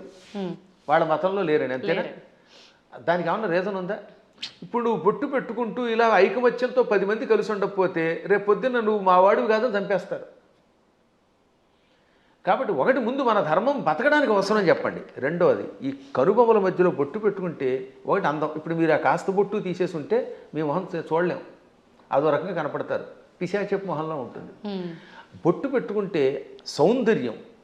తర్వాత ఈ కనుబొమ్మల మధ్యలో జ్ఞాపక శక్తి పెంచడానికి చాలా ఉపయోగపడుతుంది. రోజు నిత్యం ఈ చూపుడు వేలుతోటి బొట్టు పెట్టుకోగా ఒత్తిడికి జ్ఞాపక శక్తి పెరుగు, చురుకుతనం పెరుగుతుంది. కొంతకాలం అబ్జర్వ్ చేయండి మీరే. ఇప్పుడంటే కెమికల్స్ వచ్చాయి, స్టిక్కర్స్ వచ్చాయి, కానీ పూర్వం కుంకుమ అంటే కుంకుమ పెట్టుకుంటే దానివల్ల ఆడవాళ్ళలో ఒక రకమైన జ్ఞాపక శక్తి, ఇంట్లో ఏ మూల ఏ వస్తువు పెట్టినామో వాళ్ళకి గుర్తున్నట్టుగా ఎవరికి ఉండదు. పోపుల డబ్బాలో ఫలానా దాంట్లో కందిపప్పు ఉంది, దాంట్లో పెసరపప్పు ఉంది, ఆవాలు ఉన్నాయని ఎలా గుర్తుపెట్టుకున్నారమ్మా వాళ్ళు అవధానులు. మేము పద్యాలు గుర్తుపెట్టుకున్నట్టుగా అది బొట్టు వల్లే వస్తుంది. జుట్టు చక్కగా కొబ్బరి నూనె రాసుకుని దువ్వుకుంటూ ఉంటే జుట్టు ఊడిపోకుండా ఉంటుంది. ఇప్పుడు కొబ్బరి నూనె ఎందుకు రాసుకోవాలంటున్నారు? అందుకని కొబ్బరి లేదు, రబ్బరి లేదు, శుభ్రంగా నున్నగా అయిపోతుంది. దానికోసం బోడు ఖర్చు పెడుతున్నారు. అవునా? కాబట్టి పేలు పట్టకుండా ఆరోగ్యంగా ఉండదు, తలనొప్పి తగ్గుతుంది. ఇప్పుడు మీకు తలనొప్పులు ఎక్కువ ఎందుకు వస్తున్నాయంటే కేవలం నూనె రాసుకోకపోవటం, వారానికి ఒకసారి కుంకుడుకాయలతో తలంటుకుపోవడం వల్ల హెడ్ఏకులు వచ్చి దానికోసం మందులు వాడి, ఈ మందుల వల్ల ఇంకో రోగం వచ్చి మోకాలు నొప్పి వచ్చి మోచేయి నొప్పి వచ్చి గట్టిగా నడవలేరు, కూర్చోలేరు. అందుకని లిఫ్ట్లు పెట్టవలసి వస్తుంది. మేము పైకి కిందకి 4 అంతస్తులు రోజుకి 8 సార్లు దిగుతున్నాను. నేను ఇంతవరకు లిఫ్ట్ ఎక్కలేదు తెలుసా? ఇప్పుడు మీరు పైకి వచ్చిన ఈ భవనంలో నేను ఇంతవరకు లిఫ్ట్ ఎక్కలేదు ఒక్కనాడు కూడా. నేను ఒకడికి లిఫ్ట్ ఇవ్వాలి కానీ నాకు ఒకటి లిఫ్ట్ ఇవ్వడం ఏమిటి యంత్రం? అందువల్ల నేను నడిచి వస్తున్నాను. అది కారణం ఏంటంటే తలంటుకోవటం, కొబ్బరి నూనె రాసుకోవటం, ఒంటికి అప్పుడప్పుడు తైలమర్దనం చేసుకుని శుభ్రంగా అభ్యంగన స్నానం చేయటం, బొట్టు పెట్టుకోవడం, ఈ సంప్రదాయాలు ఆరోగ్యాన్ని ఇస్తాయి. మన సంప్రదాయాలన్నీ ఆరోగ్య సూత్రాలే. మన తలలో ఉన్నటువంటి బ్యాక్టీరియాని చంపి ఆ చేదు, కుంకుడు చేదు బట్టతలు రాకుండా కాపాడుతుంది. రెగ్యులర్గా కుంకుడుకాయతో వారానికి 2 సార్లు 1 సారి స్నానం చేయండి, జుట్టు వస్తుంది. షాంపూలు పెట్టండి, వెంటనే ముందు తెల్లని రంగు క్యాంప్ వేస్తుంది షాంపూ వల్ల, అందుకే తెల్లబడిపోతాయి. ఆ తర్వాత ఈ తెలుపు బాగు చేయడానికి మళ్ళీ రంగు వేయాలి. ఆ రంగు వేసేసరికి మొత్తం జుట్టు ఊడిపోయి చుట్టూతో 4 వెంట్రుకలు దానికి రంగు వేయటం, లేదా మళ్ళీ విగ్గులు పెట్టుకోవడం, ఎన్ని గొడవలు వస్తున్నాయి. కాబట్టి మన సంప్రదాయంలో అన్ని ఆరోగ్యానికి పనికొచ్చేవి. అయినా కొన్ని విషయాల్లో ఇంకెందుకు అడగకూడదండి. నేను ఎందుకు పుట్టానంటే ఏం చెబుతావు? మనం పుట్టామా లేదా? ఆ పుట్టడానికి మన కారణం మన చేతిలో లేదు. అది మన కర్మ ఏది ఉందో మనకు తెలియదు. కాబట్టి నువ్వు ఎందుకు పుట్టావు, నువ్వు ఎందుకు అన్నం తింటావు? అన్నం తిన్నంతకాలం, నువ్వు పుట్టినంతకాలం, నువ్వు ఆ పరిగెడుతున్నంతకాలం నువ్వు ఒట్టెట్టుకోవాల్సిందే. కొన్నింటికి ఇంక లేదని లాగి ఒట్టించుకోవటమే. దెబ్బ కనపడుతుందా? దేవుడు ఎక్కడున్నాడో చూపించమని అడిగట్టు వెనకడికి. లింగ పురాణంలో ఒక నాస్తికుడు వచ్చి దేవుడు లేడు, ఉంటే చూపించన్నట్ట. వెంటనే గురువుగారు లాగ్ గోపేదుడు కొట్టాడు. బాబోయ్ అన్నాడు. ఏం బాబోయ్ ఎందుకు అన్నావు అంటే బాధ అన్నాడు. ఏది బాధ చూపించన్నాడు. లాగ్ గోపేది కొడితే బాధ కలిగింది అన్నాడు. బాధ ఏది చూపించంటే బాధ ఎలా చూపిస్తామండి, లోపల ఉంటుందన్నట్ట. అలాగే దేవుడు కూడా అంతటా ఉన్నాడురా. ఈ బాధలో, ఆనందంలో, వెలుతురులో, జలంలో ఉన్నది ఆ చైతన్యమే. అది లేకుండా పుట్టావు, లేకపోతే ఎముకల పోగు. ఆ ఎముకల పోగు మీద మళ్ళీ రకరకాల నరాలు, ఆ నరాలను అంటి పెట్టుకుని చీము, నెత్తురు, మాంసం, కండరాలు, మోకాళ్ళల్లో గుజ్జు, మా చేతుల్లో గుజ్జు, కళ్ళల్లో, గుడ్లల్లో చూపు, ఇవన్నీ పెట్టి పైన చర్మం పెట్టి ఓ సౌందర్యం ఇచ్చాడు ఈ శరీరానికి. ఒక్కసారి ఆశ్చర్యంగా ఉంటుంది మనకి. దీని కింద ఎన్ని నాడులు, మనం తిన్న అన్నం గిలకొట్టబడి జీర్ణమై రక్తంగా మారుతుందా, ఆ రక్తం వీటన్నిటికుండా ప్రవహిస్తున్నదా. అసలు ఎంత అద్భుతమైన యంత్రం. ఈ యంత్రాన్ని ఇంకెవడన్నా రీప్లేస్ చేయగలడా? మోకాళ్ళ చెప్పులు మారిస్తే ఒరిజినాలిటీ ఎక్కడ ఉంటుంది? వంగలేవు, కూర్చోలేవు నువ్వు. ఈ ముక్కు మారిస్తే దీంట్లో ఉన్న ఉండవు. ఇటువంటి శరీరం ఒక్కసారి స్తంభించిపోతే ఎందుకు పనికి రాకుండా అయిపోతే అది ఎందుకు పనికి రాకుండా కుళ్ళిపోతుంది. మళ్ళీ దీన్ని కుళ్ళిపోయి పాడైపోవడానికి వీలుగా లోపల బ్యాక్టీరియా పెట్టాడు. పురుగులు వచ్చి తగలబెట్టకపోతే, కాల్చకపోతే, ఈ శరీరం కొంతకాలం అలా మూలండిపోతే లోపల కొత్త పురుగులు పుట్టి దీన్ని తినేసి మళ్ళీ అవి నాశనం అయిపోతాయి. శుద్ధి చేసి వెళ్ళిపోతున్నది. అటువంటి ఈ అస్థిపంజరాన్ని దీని మీద ఇన్ని రకాలైన విశేషాలని పెట్టి సృష్టి కొంతకాలం నడిపిస్తూ మళ్ళీ వీడు వెళ్ళిపోయాక ఎక్కడికి వెళ్ళాడో తెలియకుండా చేసే అపూర్వమైన ఆ అద్భుత దివ్యశక్తే పరమాత్మ అంటే. కాబట్టి వాడు అంతటా ఉన్నాడు. పిల్లలకి పిడివాదం కాకుండా చిన్నప్పటి నుంచి కనుక నేర్పితే 8 ఏళ్ళు వచ్చాక మనం నేర్పలేము. బై బర్త్ చిన్నప్పటి నుంచి బొట్టు, బొట్టు, కట్టు, వాడికి స్తోత్రాలు నేర్పాలి. ఇప్పుడు నేను ఉదాహరణ చూస్తాను. మా మనవడు ఉన్నాడు, మా మనవరాలు ఉండేది. వాళ్ళు రామ అనకుండా అన్నం తినరు. వాళ్ళ అమ్మ నాన్న అలా పెంచుతున్నారు. శివాజీ మహారాజుకి జై అంటాడు మా మనవడు వచ్చి కత్తి తీసి. ఆ శివాజీ కథలు నేర్పారు. ఆ రకంగా చిన్నప్పటి నుంచి నేర్పితే ఖచ్చితంగా ఈ మార్గంలో వస్తారు. నేర్పినారని దరిద్రులు కొంతమంది ఉంటారు, కొంతమంది క్రూరులు. ఆ కమ్యూనిస్టులు మనమేం బాగు చేయలేము. వాళ్ళు నికృష్టులు, వాళ్ళ పక్కన వదిలేద్దాం, అది వాళ్ళ కర్మ. కానీ ముందు మన ప్రయత్నం మనం చేయాలి. గురుగారు, ఇప్పుడు మీరు ఇందాక అన్నట్టుగా పిసినారి కానివ్వండి, ఇలాంటి మూర్ఖులు నాస్తికులు కానివ్వండి, ఇదంతా అంటే వాళ్ళ కర్మను బట్టే వచ్చారు అనుకోవచ్చా? మరి లేదు అంటే ఇప్పుడు మీరు చెప్పినట్టుగా పెంపక లోపము అలా కూడా అనుకోవచ్చా? దీనిలో చాలా పని చేస్తాయి. పెంపకంలో కొంత లోపం, వాళ్ళ పూర్వకర్మలు కొన్ని, చుట్టుపక్కల వాతావరణం కొన్ని, పరిస్థితులు కొన్ని, ఇవన్నీ కర్మల యొక్క ఫలితాలు. అందుకే కొంతవరకు మనం మన ప్రభావంతో మార్చొచ్చండి. చెప్ప కొంత మారుతారు, అంతా మారదు. కానీ అలాగే కొన్ని చూడగా ఎప్పటికో కొంతమంది మారుతారు. కొన్ని పుట్టుకతో వచ్చే దరిద్ర లక్షణాలు ఉంటాయి, అవి చచ్చేదాకా మారవు. అందుకే వాటిని ఏమంటారు? నైసర్గికములు అంటారు. నిసర్గ అంటే బై బర్త్ వచ్చేదాన్ని. పూర్వం మీరు ఎప్పుడన్నా సోషల్ స్టడీస్ చదివితే భారతదేశానికి నైసర్గికంగా హద్దులే ఉన్నాయి అంటే ఏంటి? సహజంగా ఏర్పడినవి అని అర్థం. కాబట్టి నిసర్గ అంటే పుట్టుకతో వచ్చే సహజ లక్షణము. అటువంటి లక్షణాలకి అన్నీ పోవుగానే కొంతవరకు మార్చచ్చు. నాస్తికులు కూడా చివరిలో మారినవాళ్ళు లేరు. కొంతమంది పేరు కమ్యూనిస్టులు, మా ఆవిడ రమ్మందండి అని మళ్ళీ ఏడుకొండల దగ్గరికి వెళ్ళడం. అందువల్ల వాళ్ళ ఆవిడ రమ్మన్నా కదా, వీడికి లోపల ఎంతో కొంత భయం ఉంటుంది. దొంగ కనపడ్డావు, అది సంఘంలో ఒకసారి అందులోకి వెళ్ళాక ఆ ముద్ర ఎంచుకుని దానికోసం అలా ఏడుస్తారు. కానీ లోపల వాళ్ళకి పీకుతుందమ్మా. ఇంతెందుకు, నేను ఎరిగి నాతో క్లాస్మేట్ ఉండేవాడు, పక్కా కమ్యూనిస్ట్ అనేవాడు. ఓ రోజు గుండు కొట్టించుకొచ్చాడు. ఏమిటంటే తిరుపతి వెళ్ళాట. ఎందుకంటే ప్రపంచ నాస్తిక సభలు దిగ్విజయం అయితే గుండు కొట్టించుకుంటానన్నట్టు. అది వ్యవహారం. కాబట్టి ఇలాంటి వాళ్ళు కూడా ఉంటారు. అది పూర్వం ఒక సామెత ఉండేది, round at stage, flat at home అని. అంటే భూమి గుండ్రంగా ఉందనేమో వేదిక వచ్చి చెప్తాట, ఇంట్లోకి వచ్చాక లేదు బల్లపరుపుగా ఉందంటాట. అంటే ఇంట్లో ఒకటి బయట ఒకటి అనమాట. బయట 4తోటేమో round at stage, flat at home అని మా చిన్నప్పుడు సామెత ఉండేది. ఇది వేదికల మీద పూర్వం ఇంగ్లీష్లో మాట్లాడేవారు కదా, వాళ్ళు ఇలా మాట్లాడేవారు అనమాట. అప్పట్లో ఇంగ్లీష్ వాళ్ళ టైంలో అంతా ఇంగ్లీషే ఉపన్యాసం. ఆ ఉపన్యాసాల్లో చిలకవర్తి లక్ష్మీ నరసింహం గారి దగ్గరికి ఒక ఆయన వచ్చాడు. ఆయన పేరు బిపిన్ చంద్రపాల్. బిపిన్ చంద్రపాల్ ఉపన్యాసంలో మాట ఇప్పుడే చెప్పింది.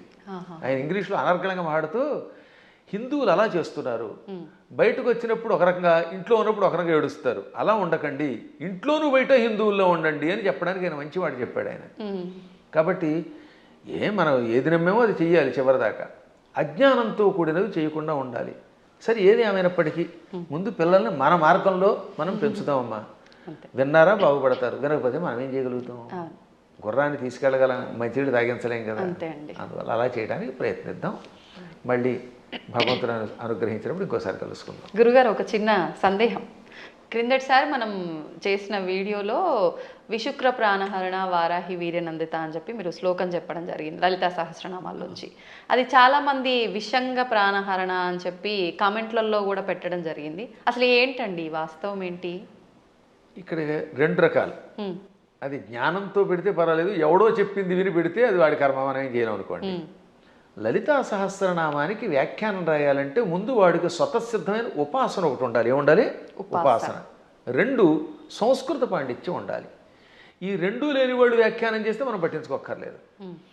ఆ తప్పు అన్నారనే, ఆ తప్పు అన్నవాడు వాడు తప్పుడు మనిషి. ఆ తప్పు కాదు, పాఠాంతరం అనాలి. దాన్ని ఏమనాలి? పాఠాంతరం. కొంతమంది ఇది తప్పండి అని. ఇంతకీ ఇది మీరు ఎప్పుడు నన్ను అడిగింది ఏంటంటే వారాహి దేవత గురించి అడిగారు.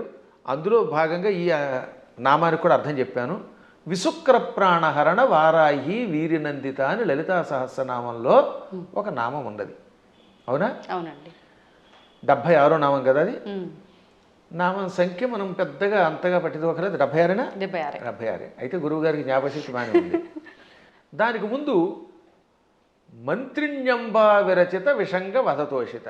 దీనిలో కొంతమంది పాఠాంతరంలో ఏమన్నారు, అందుకే అన్యత్రేణ అంటాడు అక్కడ. అన్యత్రేణ అంటే మరొక చోట వ్యాఖ్యానం రాసేవాళ్ళు విశుక్ర ప్రాణహరుడు బదులుగా విషంగ ప్రాణహరణ వారాహి వీరనందిత అని కూడా ఉన్నది, కానీ అది సరికాదు అని మహాత్ములు చెబుతారు. అది పాఠాంతరం. ఓకే. ఎవరో ఉపాసకులు అలా ఊహించుండొచ్చు. కానీ విశుక్రకి వీర్యానికి ఉన్న సంబంధం తెలుసుకోవాలి, సంప్రదాయం తెలియాలి. దానికంటే ముందు నేను లలితా సహస్రనామానికి భాష్యం రాశాను ఐశ్వర్యోగం అనే పేరుతో. నేను విశుక్ర ప్రాణహరణ వారాహి వీరనందిత అనే పాఠాంతరమే స్వీకరించాను. మాకు ముందు శ్రీ చంద్రశేఖర భారతీ స్వామి వారు ఉన్నారు. వారు ఎవరో తెలుసుకో మీకు? శృంగేరి పీఠాధిపతులు. ఇప్పుడున్న శృంగేరి పీఠాధిపతులు భారతీ తీర్థస్వామి వారు, ఉత్తర పీఠాధిపతులు శ్రీ విధుశేఖర భారతీ స్వామి వారు. ఈ భారతీ తీర్థస్వామి వారికి ముందు అభినవ తీర్థ మహాస్వామి వారు ఉండేవారు. వారికి ముందు శ్రీ చంద్రశేఖర భారతీ స్వామి వారు. అర్థమైందా? అర్థమైంది గురుగారు. ఆ స్వామి వారి దగ్గర మేము దీని ప్రస్తావన మా నాన్నగారు తీసుకొచ్చారు. నేను లేదు, నేను వెళ్ళింది భారతీ తీర్థస్వామి వారు చూశాను, అభినవ తీర్థస్వామి వారు కూడా చిన్నప్పుడు చూశాను, నాకు పెద్ద తెలియదు. భారతీ తీర్థస్వామి వారు మహానుభావులు, అజ్ఞానాంజాహ్నవీ తీర్థమే అయిన ఆ మహాత్ముల ఆశీస్సులు నాకు చాలాసార్లు లభించాయి. నేను దాదాపు అందరి పీఠాధిపతుల దగ్గరికి వెళ్ళాను ఉపాసన విషయం తెలుసుకోవడానికి. ఇప్పుడు కంచిపీఠం శ్రీ విజయేంద్ర సరస్వతి స్వామి వారు నేను కనబడితే గుర్తుపెట్టేస్తారు. మొన్న కూడా ఇక్కడ పురాణం చెబితే ప్రత్యేకంగా ఇచ్చారు. అసలు ఎంత గొప్ప అద్భుతమైన మనిషి అంటే ఆయన. మనిషి అంటే అది ప్రేమగా అంటున్నాను తప్ప సద్గురువు విజయేంద్ర సరస్వతి స్వామి వారు కంచిపీఠాధిపతులు. ఇప్పుడు మేము 2012వ సంవత్సరంలో, ఎప్పుడు 2012 అంటే 13 ఏళ్ల క్రితం కంచిలో పురాణం చెప్పాను నేను. అప్పుడు నేను ఇది ఇందాక చెప్పానే దేవి అపరాధ క్షమాపణ స్తోత్రం, ఈ భవాని తత్పాణిగ్రహణ ఆ శ్లోకానికి భాష్యం చెబుతున్నాను. ఎదురుగుండా కూర్చున్నారు శ్రీ విజయేంద్ర సరస్వతి స్వామి వారు. అప్పటికింకా జయేంద్ర సరస్వతుల వారు కూడా ఉన్నారు. ఇద్దరూ నాకు తెలుసున్నవారే. ఇద్దరికీ నేను నమస్కారం చేసుకున్న వాళ్ళని వాళ్ళ ఆశీస్సులు పొందాను. అప్పుడు ఈ విజయేంద్ర సరస్వతి స్వామి వారు ఇలా కుర్చీలో కూర్చున్నారు. బ్రహ్మానంద భరితులు విని అయ్యాక పీఠానికి పిలిచి ఘన సన్మానం చేశారు. మా అమ్మాయి పెళ్లికి చేరిచ్చారు నాకు విజయేంద్ర సరస్వతుల వారు. ఆయనకి ఒక్కసారి ఒక మనిషిని చూస్తే ఎవరి జీవితం గుర్తుపెట్టుకుంటారు. కాబట్టి వారి దగ్గరికి వెళ్ళాను నేను ఇది ఉపాసన విషయాలు తెలుసుకోవడానికి. సరే, మహానుభావులైన పీఠాధిపతులు అందరినీ చూశాను. గణపతి సత్యానంద స్వామి వారిని ఎరుగుదు నేను. ఇవన్నీ ఎందుకు చెప్పవలసి వస్తుంది? ఈ చంద్రశేఖర భారతీ స్వామి మహాస్వామి వారు జగద్గురువుల వారి దగ్గర సన్యాసం పుచ్చుకున్న ఒక ఉపాసకుడు ఉన్నాడు. ఆయనని ఎరగలేదు అంటే వాడికి శ్రీచక్రోపాసన గురించి తెలియని వాడు. శ్రీచక్రము గురించి లలితా సహస్రనామం గురించి వ్యాఖ్యానం తెలుసుకోవాలంటే తప్పనిసరిగా ఒక ఆయన్ని మనం తలుచుకోవాలి. ఆయనే శ్రీ తుమ్మలపల్లి రామలింగేశ్వరులు వారు. అటువంటి శ్రీచక్రోపాసకులు, అటువంటి సంస్కృత వ్యాకరణ పండితులు, అటువంటి మంత్రోపాసకులు చాలా అరుదు. చిన్నప్పుడే సన్యాసం పుచ్చుకున్న మహానుభావుడు ఆయన. మచిలీపట్నంలో ఉండేవారు ఒకప్పుడు ఆయన. ఆ తర్వాత శృంగేరి పీఠాధిపతుల దగ్గర సన్యాసం పుచ్చుకొని యావత్ ప్రపంచం పర్యటించిన మహానుభావుడు. ఎంత అద్భుతంగా రాశాడండి ఆయన. ఆ మహానుభావుడు కూడా బాలానందిని వ్యాఖ్య లాంటి వ్యాఖ్యలు రాశారు. ఆయన కూడా విషంగా అనే ఒక పాఠాంతరం ఉన్నది, కానీ మేము స్వీకరించట్లేదు. కారణం విశుక్ర ప్రాణహరణ వారాహి వీరనందితాయి నమః అనే స్వీకరించారు.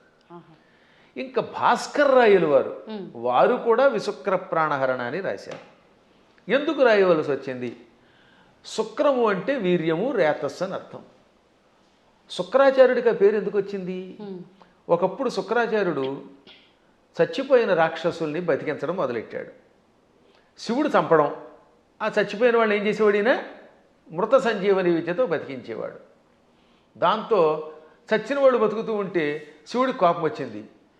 ఓరి కావ్య, అసలు శుక్రాచార్యుడు అసలు పేరు కావ్యుడు, కావ్య. అందుకే అమ్మాయికి కావ్యశ్రీ అని పేరెట్టండి అంటే శుక్రాచార్యుడికి సంబంధించిందా అని అర్థం అనమాట. సరే, అది పక్కన పెడితే, కావ్య నా దగ్గర మృత సంజీవన విద్య నేర్చుకొని ఆ విద్య నా మీద ప్రయోగిస్తావా? నీవు నేర్పిన విద్య నీరజాక్ష అని అమాంతంగా శుక్రాచార్యుని మింగేశాడు. కడుపులో వేసుకొని ఆ తర్వాత ఇంక ఈయన లేడు కనుక, బతికించేవాళ్ళు లేరు కనుక రాక్షసుని చంపేశాడు. 1000 ఏళ్ళు ఈ కడుపులో ఉన్నాడండి ఆయన. ఈ 1000 ఏళ్ళు ఓం నమ శివాయ అని మంత్రం చెప్పించుకుంటూ మృత సంజీవన విద్య ఉంది కదా, అందువల్ల చావకుండా కడుపులో ఉన్నాడు. లోపల కడుపులో గుడగుడలాడుతున్నాడు ఈయన. మన వాడు కొంతమంది కాఫీ తాగితే గుడగుడలాడినట్టుగా కడుపు. ఒక రోజున పార్వతి ఏంటంటే ఆ కడుపులో గడబడా గుడగడ అంటే ఆ కావ్యుడిని మింగాను అనగానే ఆవిడ జాలిపడి, వాడు మరబెట్ట లాంటి వాడే కదండి, వాడిని ఎంతకాలం కడుపులో ఉంచుతారంటే కొంతకాలం శిక్ష వేశాను, సరే ఇహే నువ్వు రమ్మంటున్నావు కనుక వాడిని బయటికి రప్పిస్తానని, కావ్య నా చరమధాతువు నుంచి అంటే నా రేతస్సు నుంచి బయటికి రా అన్నాడు. నోటితో మింగాను, మళ్ళీ నోటితో బయటికి కక్కితే ఏమవుతాడైనా వాంతి అవుతాడు. వాంతి రూపంలో ఉన్నవాడు గురువుగా పనికిరాడు. కక్కిన వాంతి అశుద్ధం కదా అది. అందుకని శివుడు కూడా నా నోటితో కక్కని నిన్ను నా ధాతువు నుంచి బయటికి రా, అప్పుడు నా కొడుకుతో సమానం అవుతావు అన్నాడు. అప్పుడు ఆయన శివుడి యొక్క గుహ్య ప్రాంతంలో నుంచి రేతస్సు నుంచి బయటకు వచ్చాడు. శుక్రము తెల్లగా ఉంటుంది వీర్యము. ఈ లోపల శివుడి యొక్క వీర్యం నుండి బయటికి రావడం వల్ల అప్పటి నుంచి ఆయన కూడా తెల్లగా అందంగా శివుడిలో తయారయ్యాడు. అందుకని శుక్ర ఆచార్యుడు అన్నారు. అర్థమైందా? అలా శుక్రుడు అయ్యాడు ఆయన. ఇది శివపురాణంలో కాశీఖండంలో ఉంటుంది. నేను చెప్పాను కనుక చాలామందికి తెలుసు, విన్నారు. ఇప్పుడు శుక్రం అంటే ఏమిటనమాట? వీర్యము. అందువల్ల ఆయనకు శుక్రుడు అని పేరు వచ్చింది. విశుక్రము అంటే విపరీతమైన విశేషమైన అని అర్థం. వి అనే అక్షరమునకు ఆ ఒక్క అక్షరానికి విశేషమైన వికల్పమైన శుక్రము కలిగినవాడు. అంటే వాడికి విపరీత కామం, చాలా ఎక్కువ రేతస్సు ఉండేది. దాంతో వాడు ఇష్టం వచ్చినట్టు తిరిగేవాడు. ఇప్పుడు వాడు చావాలంటే ఏమవ్వాలి? ఆయుధాలకి చావాడు. వాడిలో ఉన్న రేతస్సంతా లాగేస్తే వాడు చచ్చిపోతాడు. అది వాడికి వరం. అందుకని వారాహి దేవత ఏం చేసింది? మొత్తం వాడి శరీరంలో మనం చూడండి, స్ట్రా వేసి డ్రింక్ తాగేసినట్టుగా తన కోరలతో, వారాహి దేవత తన కోరలతో వాడి శరీరాన్ని గుచ్చి వాడిలో ఉన్న వీర్యం అంతా తాగివేసింది. ఇక్కడ వీర్యం అంటే పరాక్రమము, రేతస్సు, రెండు అర్థాలు. వీర్య శబ్దానికి బలం అని కూడా అర్థం. అందుకే వీర్యము అంటే రాముడిలో వీర్యం ఉందంటే అక్కడ బలం ఉన్నదని అర్థం అనమాట. ఆ బలాన్ని, సత్వాన్ని తాగేసింది. అందువల్ల అక్కడ ఏమన్నాడు? విశుక్ర ప్రాణహరణ. విశుక్రుని యొక్క ప్రాణములను హరించిన, తాగేసిన వారాహి దేవత యొక్క వీర్యమునకు నందిత, సంతోషపడింది లలితది. ఇప్పుడు ఆ విశుక్ర శబ్దానికి ఈ వీర్యానికి ఇంటర్లింక్ ఇప్పుడు మీకు అర్థమైందా? ఆవిడ అక్కడ వీర్యమును తాగేయటం వల్ల ఆ వీర్యమునకు ఆవిడ సంతోషపడింది, ఆ బలానికి సంతోషపడింది. ఇక్కడ విషంగా రాస్తే ఈ రెండింటికి ఉన్న మంత్రార్థాలు, గూఢార్థాలు దెబ్బతింటాయి.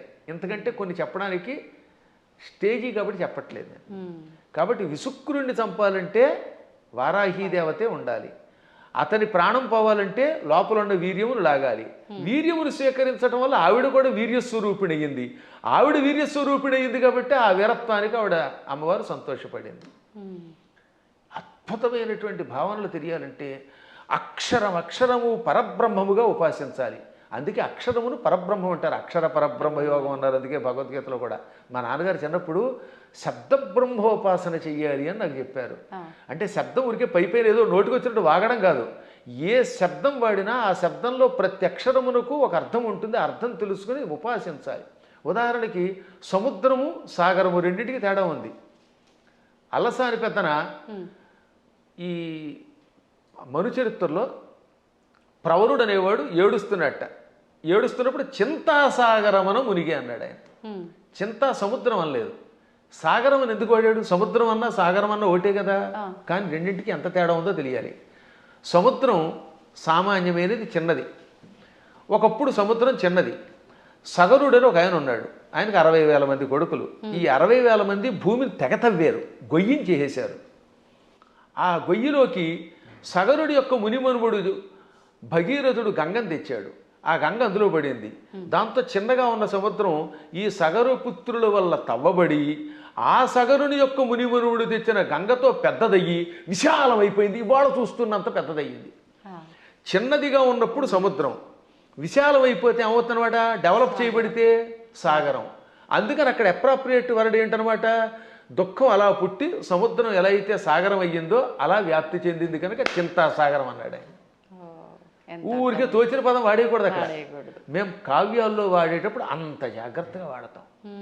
ఇవన్నీ తెలియాలంటే వాడికి ముందు శబ్ద బ్రహ్మ మీద పట్టుండాలి, వ్యాకరణం తెలియాలి, ఏ శబ్దానికి వ్యుత్పత్తి ఏమిటో తెలియాలి, పురాణములలో విశేషాలు తెలియాలి, ఉపాసనలో రహస్యం తెలియాలి, మంత్రశాస్త్రం మీద పట్టుండాలి, శ్రీచక్రంలో నవావరణములో ఏ ఆవరణంలో వారాహి దేవత ఉంటుందో తెలియాలి, వారాహి దేవతకి ఎన్ని కోరలు ఉన్నాయో తెలియాలి. తెలుసా? మళ్ళీ వారాహి దేవతకి ఎడమ వైపున 5 కోరలు, కుడివైపు 4 కోరలు, కుడివైపునేమో 5 కోరలు, ఎడమవైపు 4 కోరలు ఉంటాయి. 9 కోరలు ఉంటాయి లోపల. అది కూడా తెలియదు కొంతమందికి. అన్ని మామూలుగా దంతాలు వేస్తారు. ఈ వైపు 5, అందులో ఒకటి ఇలా వంగి ఉండాలి, ఒకటి పైకి రంపంలో ఉండాలి, ఈ వైపు 4 ఉండాలి. ఈ కోరలతో ఉన్న వారాహి దేవతను ఉపాసిస్తేనే సక్రమంగా పనిచేస్తుంది. ఆ 9 కోరలే శ్రీచక్రంలో నవావరణ పూజ.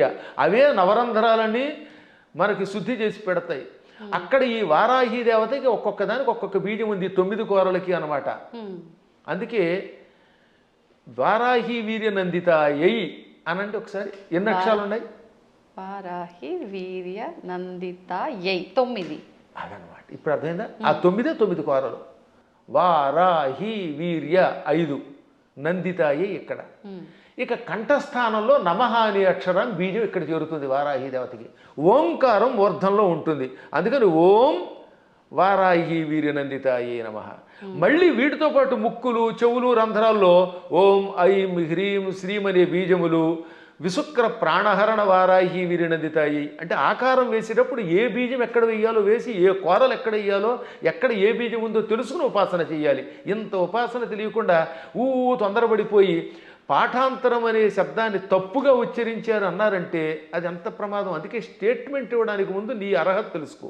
వాస్తవం. లేదా ఫలానా చోటండి పరమాచార్యులు వారు ఇక్కడ పాఠాంతరం ఉందని చెప్పారండి, లేకపోతే ఇంకొక ఆయన ఎవరో ఇలా పాఠాంతరం ఉందని చెప్పారండి, తుమ్మలపల్లి వారు కూడా పాఠాంతరం ఉందనే చెప్పారు, లేదా ఇంకో పెద్ద ఆయన చెప్పారండి అని చెప్పాలి. పాఠాంతరం అనాలి అక్కడ, తప్పనకూడదు. అలాగే ఇప్పుడు ఇక్కడ మనకి దక్షిణాదిలో మంత్రానికి ఒక స్వరం ఉంటుంది, ఒక్కొక్క దానికి ఒక్కొక్కటి ఉంటుంది అనమాట.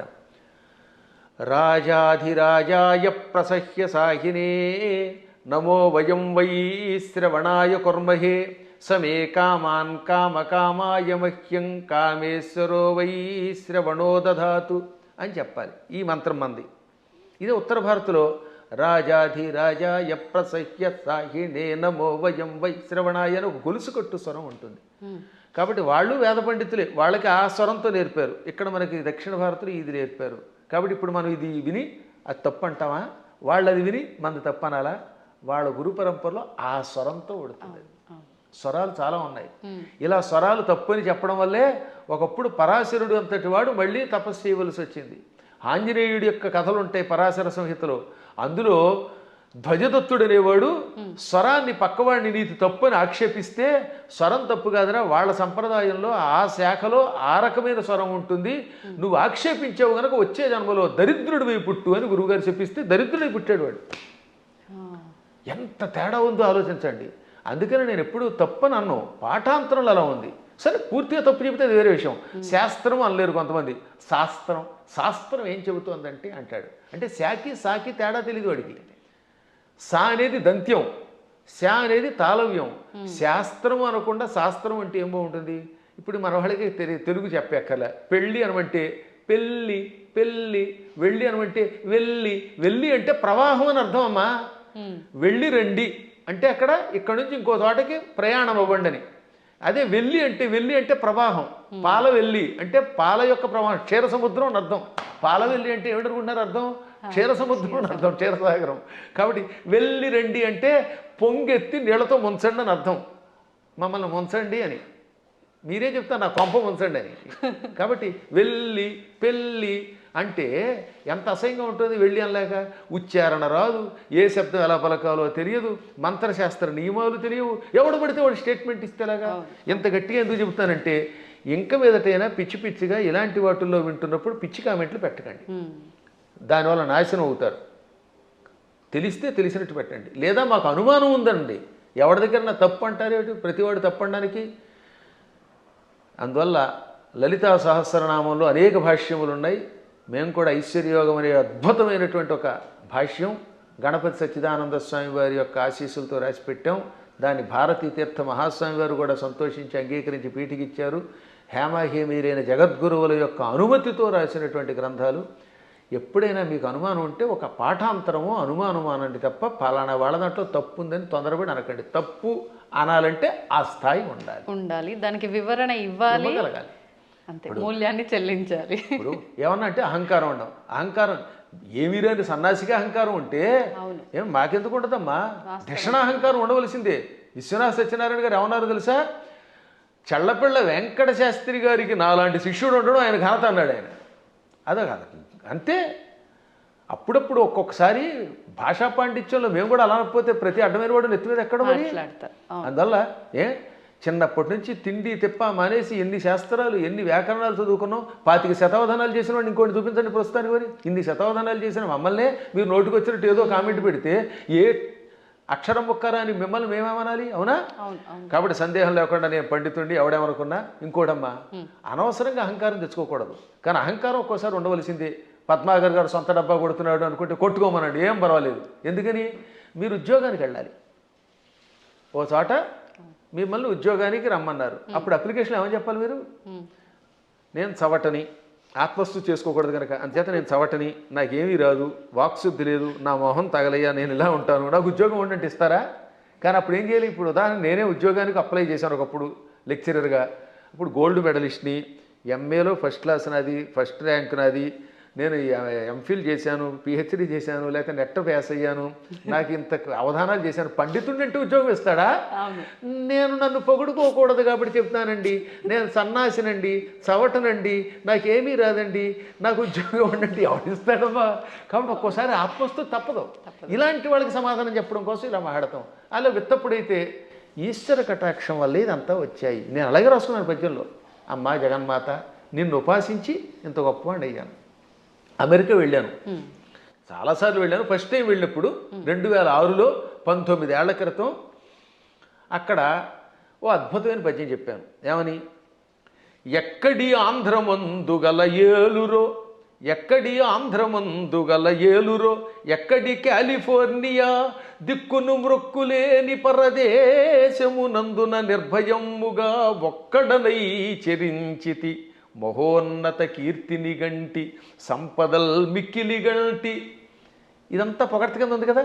ఎక్కడి ఏలూరు, ఎక్కడి కాలిఫోర్నియా దిక్కు మొక్కు లేని పరదేశంలో నిర్భయంగా ఒక్కడిని తిరిగాను, కీర్తి పొందాను, సంపదలు పొందాను. కానీ చివరిని ఏమన్నాను తెలుసా? మిక్కిలి కీర్తి గంటిని నీ పద జలేజము భక్తిని గొల్చి అంబిక. అది కొస మెరుపు. ఇదంతా ఎలా వచ్చింది? నీ పాద పద్మములను భక్తితో ఆరాధించటం వల్ల. సంపదల్ మిక్కిలి గంటి నీ పద జలేజము భక్తిని గొల్చి అంబిక అని ఆ సంపదల్లో లకార పొల్లు చివర ఉండడం వల్ల జలేజములో అలుక్ సమాసంలో ఎతి కూడా పడింది దానికి అలాగా. కాబట్టి చిట్ట చివర అమ్మాయి ఇదంతా నీ అనుగ్రహం అంటాం. మేము ఎప్పుడు వినయంగానే ఉంటాం. కానీ ఒక్కొక్కప్పుడు అజ్ఞానికి సమాధానం చెప్పేటప్పుడు అంత గట్టిగా చెప్పాల్సిందే. కాబట్టి విశుక్ర ప్రాణహరణ అనే పాఠాంతరం ఎక్కువ బాగుంటుంది. పాఠాంతరంలో విషంగా ఉండవచ్చు, అది వేరే విషయం ఉంది. ఉన్నప్పటికీ ఇదే. కాబట్టి ఎవరికి ఏది కావాలంటే వాళ్ళ గురు పరంపరను పెట్టి దాన్ని సేకరించెదరుగాక అని మంగళాశాసనం చేస్తూ మరొక్కసారి మీ అందరి దగ్గర సెలవు తీసుకుంటున్నాను. ఈ 2 మాటలు కూడా చెప్పేయండి గురుగారు. ఇంకా ఇప్పుడు ప్రతి ఒక్కరిలో ఉన్న ఒక చిన్న డౌట్ ఏంటంటే, వారాహి అమ్మవారు ఇప్పుడు మీరు చెప్పిన దాన్ని బట్టి పురాణాల నుంచి ఎప్పటి నుంచో ఉన్న విషయమే, కానీ ఇప్పుడు ఈ 3-4 సంవత్సరాల నుంచే కొత్తగా వింటున్నాం ఎక్కువగా. కాబట్టి ఎవరు ఆరాధించకూడదు, గోప్యంగా ఉంచాలి, గుప్త నవరాత్రులు ఇదంతా కూడా మాట్లాడుతున్నారు. అసలు వాస్తవం ఏంటంటే అక్కడ గోప్యంగా ఉంచమని ఎందుకన్నారంటే, ఎవరికి పడితే వాళ్ళకి, అజ్ఞానులకి, నాస్తికులకి, కమర్షియల్గా వాడుకునే వాళ్ళకి చెప్పకూడదు. ఇప్పుడు పెద్ద సమస్య ఏంటంటే, కలియుగంలో ఒక ఆయన కష్టపడి ఉపాసన చేశాడు అనుకోండి, ఇంకెక్కడి నుంచి స్వార్థపరులు బయలుదేరుతున్నారు కొందరు. వాళ్ళు గుడి పెట్టేసి, పీఠం పెట్టేసి ప్రజలు దోచుకుంటారు. మీరు చూస్తూనే ఉన్నారు కదా. చీరల్ని ప్రమోట్ చేసేవాడు, పూజల్ని ప్రమోట్ చేసేవాళ్ళు, బాబో ఎలా తయారయ్యారంటే అలా తయారయ్యారు. అందుకని వద్దనండంలో ధర్మం ఉంది. కానీ అసలు ఉపాసన వద్దండం, మనవాళ్ళం వద్దండానికి. భక్తి కలిగిన ఎవడైనా ఉపాసకుడే. ఎప్పుడూ ఉన్న ఉపాసనలు. కాకపోతే ఉపాసనలు అనేది మీ ఓపికలను బట్టి చెయ్యండి. మోసగాళ్ళ మోసంలో పడకండి. ఈ విషయంలో మాత్రం మోసగాడు తయారయ్యారు, సందేహం లేకుండా. ఇంకా అక్కడి నుంచి వారాహి దేవతకి ఒక గుడి కట్టేయడం, అందరినీ నా దగ్గరికి వచ్చేయండి అనడం, దాంతో వచ్చిన వాళ్ళ దగ్గర ఏమో డబ్బులు లాగడం, చీరలు లాగడం, గందరగోళం అయిపోతుందమ్మా. వాళ్ళని దృష్టిలో పెట్టు చెప్పారు తప్ప ఉపాసనలు తిట్టట్లేదు అవతల వాళ్ళు కూడా. ఈ ఉపాసన పేరు చెప్పి వంచకత్వం ఎక్కువైపోవడం వల్ల వంచకులు దృష్టిలో పెట్టుకుని కొంతమంది వద్దన్నారు తప్ప, అన్నవాళ్ళు కూడా ప్రజల యొక్క బాగుని దృష్టిలో పెట్టుకున్నారు కదా, అది మంచిదే. నిజమైన ఉపాసకులు ఆడంబరం లేకుండా ఉంటారు. ఇప్పుడు ఎప్పుడైనా నేను పూజ చేశాను, ఒక్క పూజ బయట పదే చెప్పుకుంటా, డబ్బా కొట్టుకుంటావు, కొట్టుకోం. అత్యవసరం వస్తుంది ఒక్కోసారి. అలాంటప్పుడు చెప్పాలి తప్ప వీటితో అవతల వాళ్ళ దగ్గర డబ్బులు వసూలు చేయడం, వాళ్ళు మోసం చేయడం తప్పే. కానీ వారాహి ఉపాసన ఎప్పటిది కాదు, యుగ యుగాలుగా. బ్రహ్మాండ పురాణంలో ఉంది. బ్రహ్మాండ పురాణం వ్యాసుడు రాశాడు, కొన్ని వేల సంవత్సరాల క్రితమే ఉంది. అవి కూడా కాదంటే అది వాళ్ళ కర్మ. సంతోషం అండి. మంచి అంటే ఒక నిర్ధారణ అనేది జరిగింది ప్రతి ఒక్కరికి కూడా. అంటే పెద్ద పెద్ద జ్ఞానులు యోగులే వారాహి అమ్మవారిని ఆరాధించరు, మీరెవరు ఆరాధించడానికి అని ఖచ్చితంగా చెప్పే వాళ్ళు ఉన్నారు ప్రస్తుతం మీడియా ముఖంగా. అసలు లేదు అందరూ ఆరాధించే వాళ్ళు. అంత మొత్తానికి జనాలకి ఏమైపోయిందంటే ఒక క్లారిటీ మిస్ అయిపోతుంది. సంతోషం గురుగారు, చాలా మంచి విషయాలు తెలియజేశారు. ఇంకా సమయం ఉంటే ఇంకా మాట్లాడాలని ఉంది కానీ ఇప్పటికే చాలా సమయం అయిపోయింది. మీ అనుమతి ఉంటే మరొకసారి మరొక వీడియోలో తప్పకుండా మంచి విషయాలు మాట్లాడుకుందాం. ధన్యవాదాలండి. దీన్ని తవ్వండి, తవ్వుతూనే శివలింగం. పరమాత్మకు జీవా సరే దాన్ని అట్లా కప్పేసేయండి, చూపించదండి. Krishna is there. మూర్తి పూజ కాదు, సాక్షాత్ బ్రజేంద్ర నందన భగవాన్ ఉన్నారు మూర్తిలో. ఏమీ ఆశించకుండా ఆరాధించే వాళ్ళు కూడా ఉన్నారా ప్రభుజీ? నిజమైన భక్తి అంటే మనకు తెలియదు కాబట్టి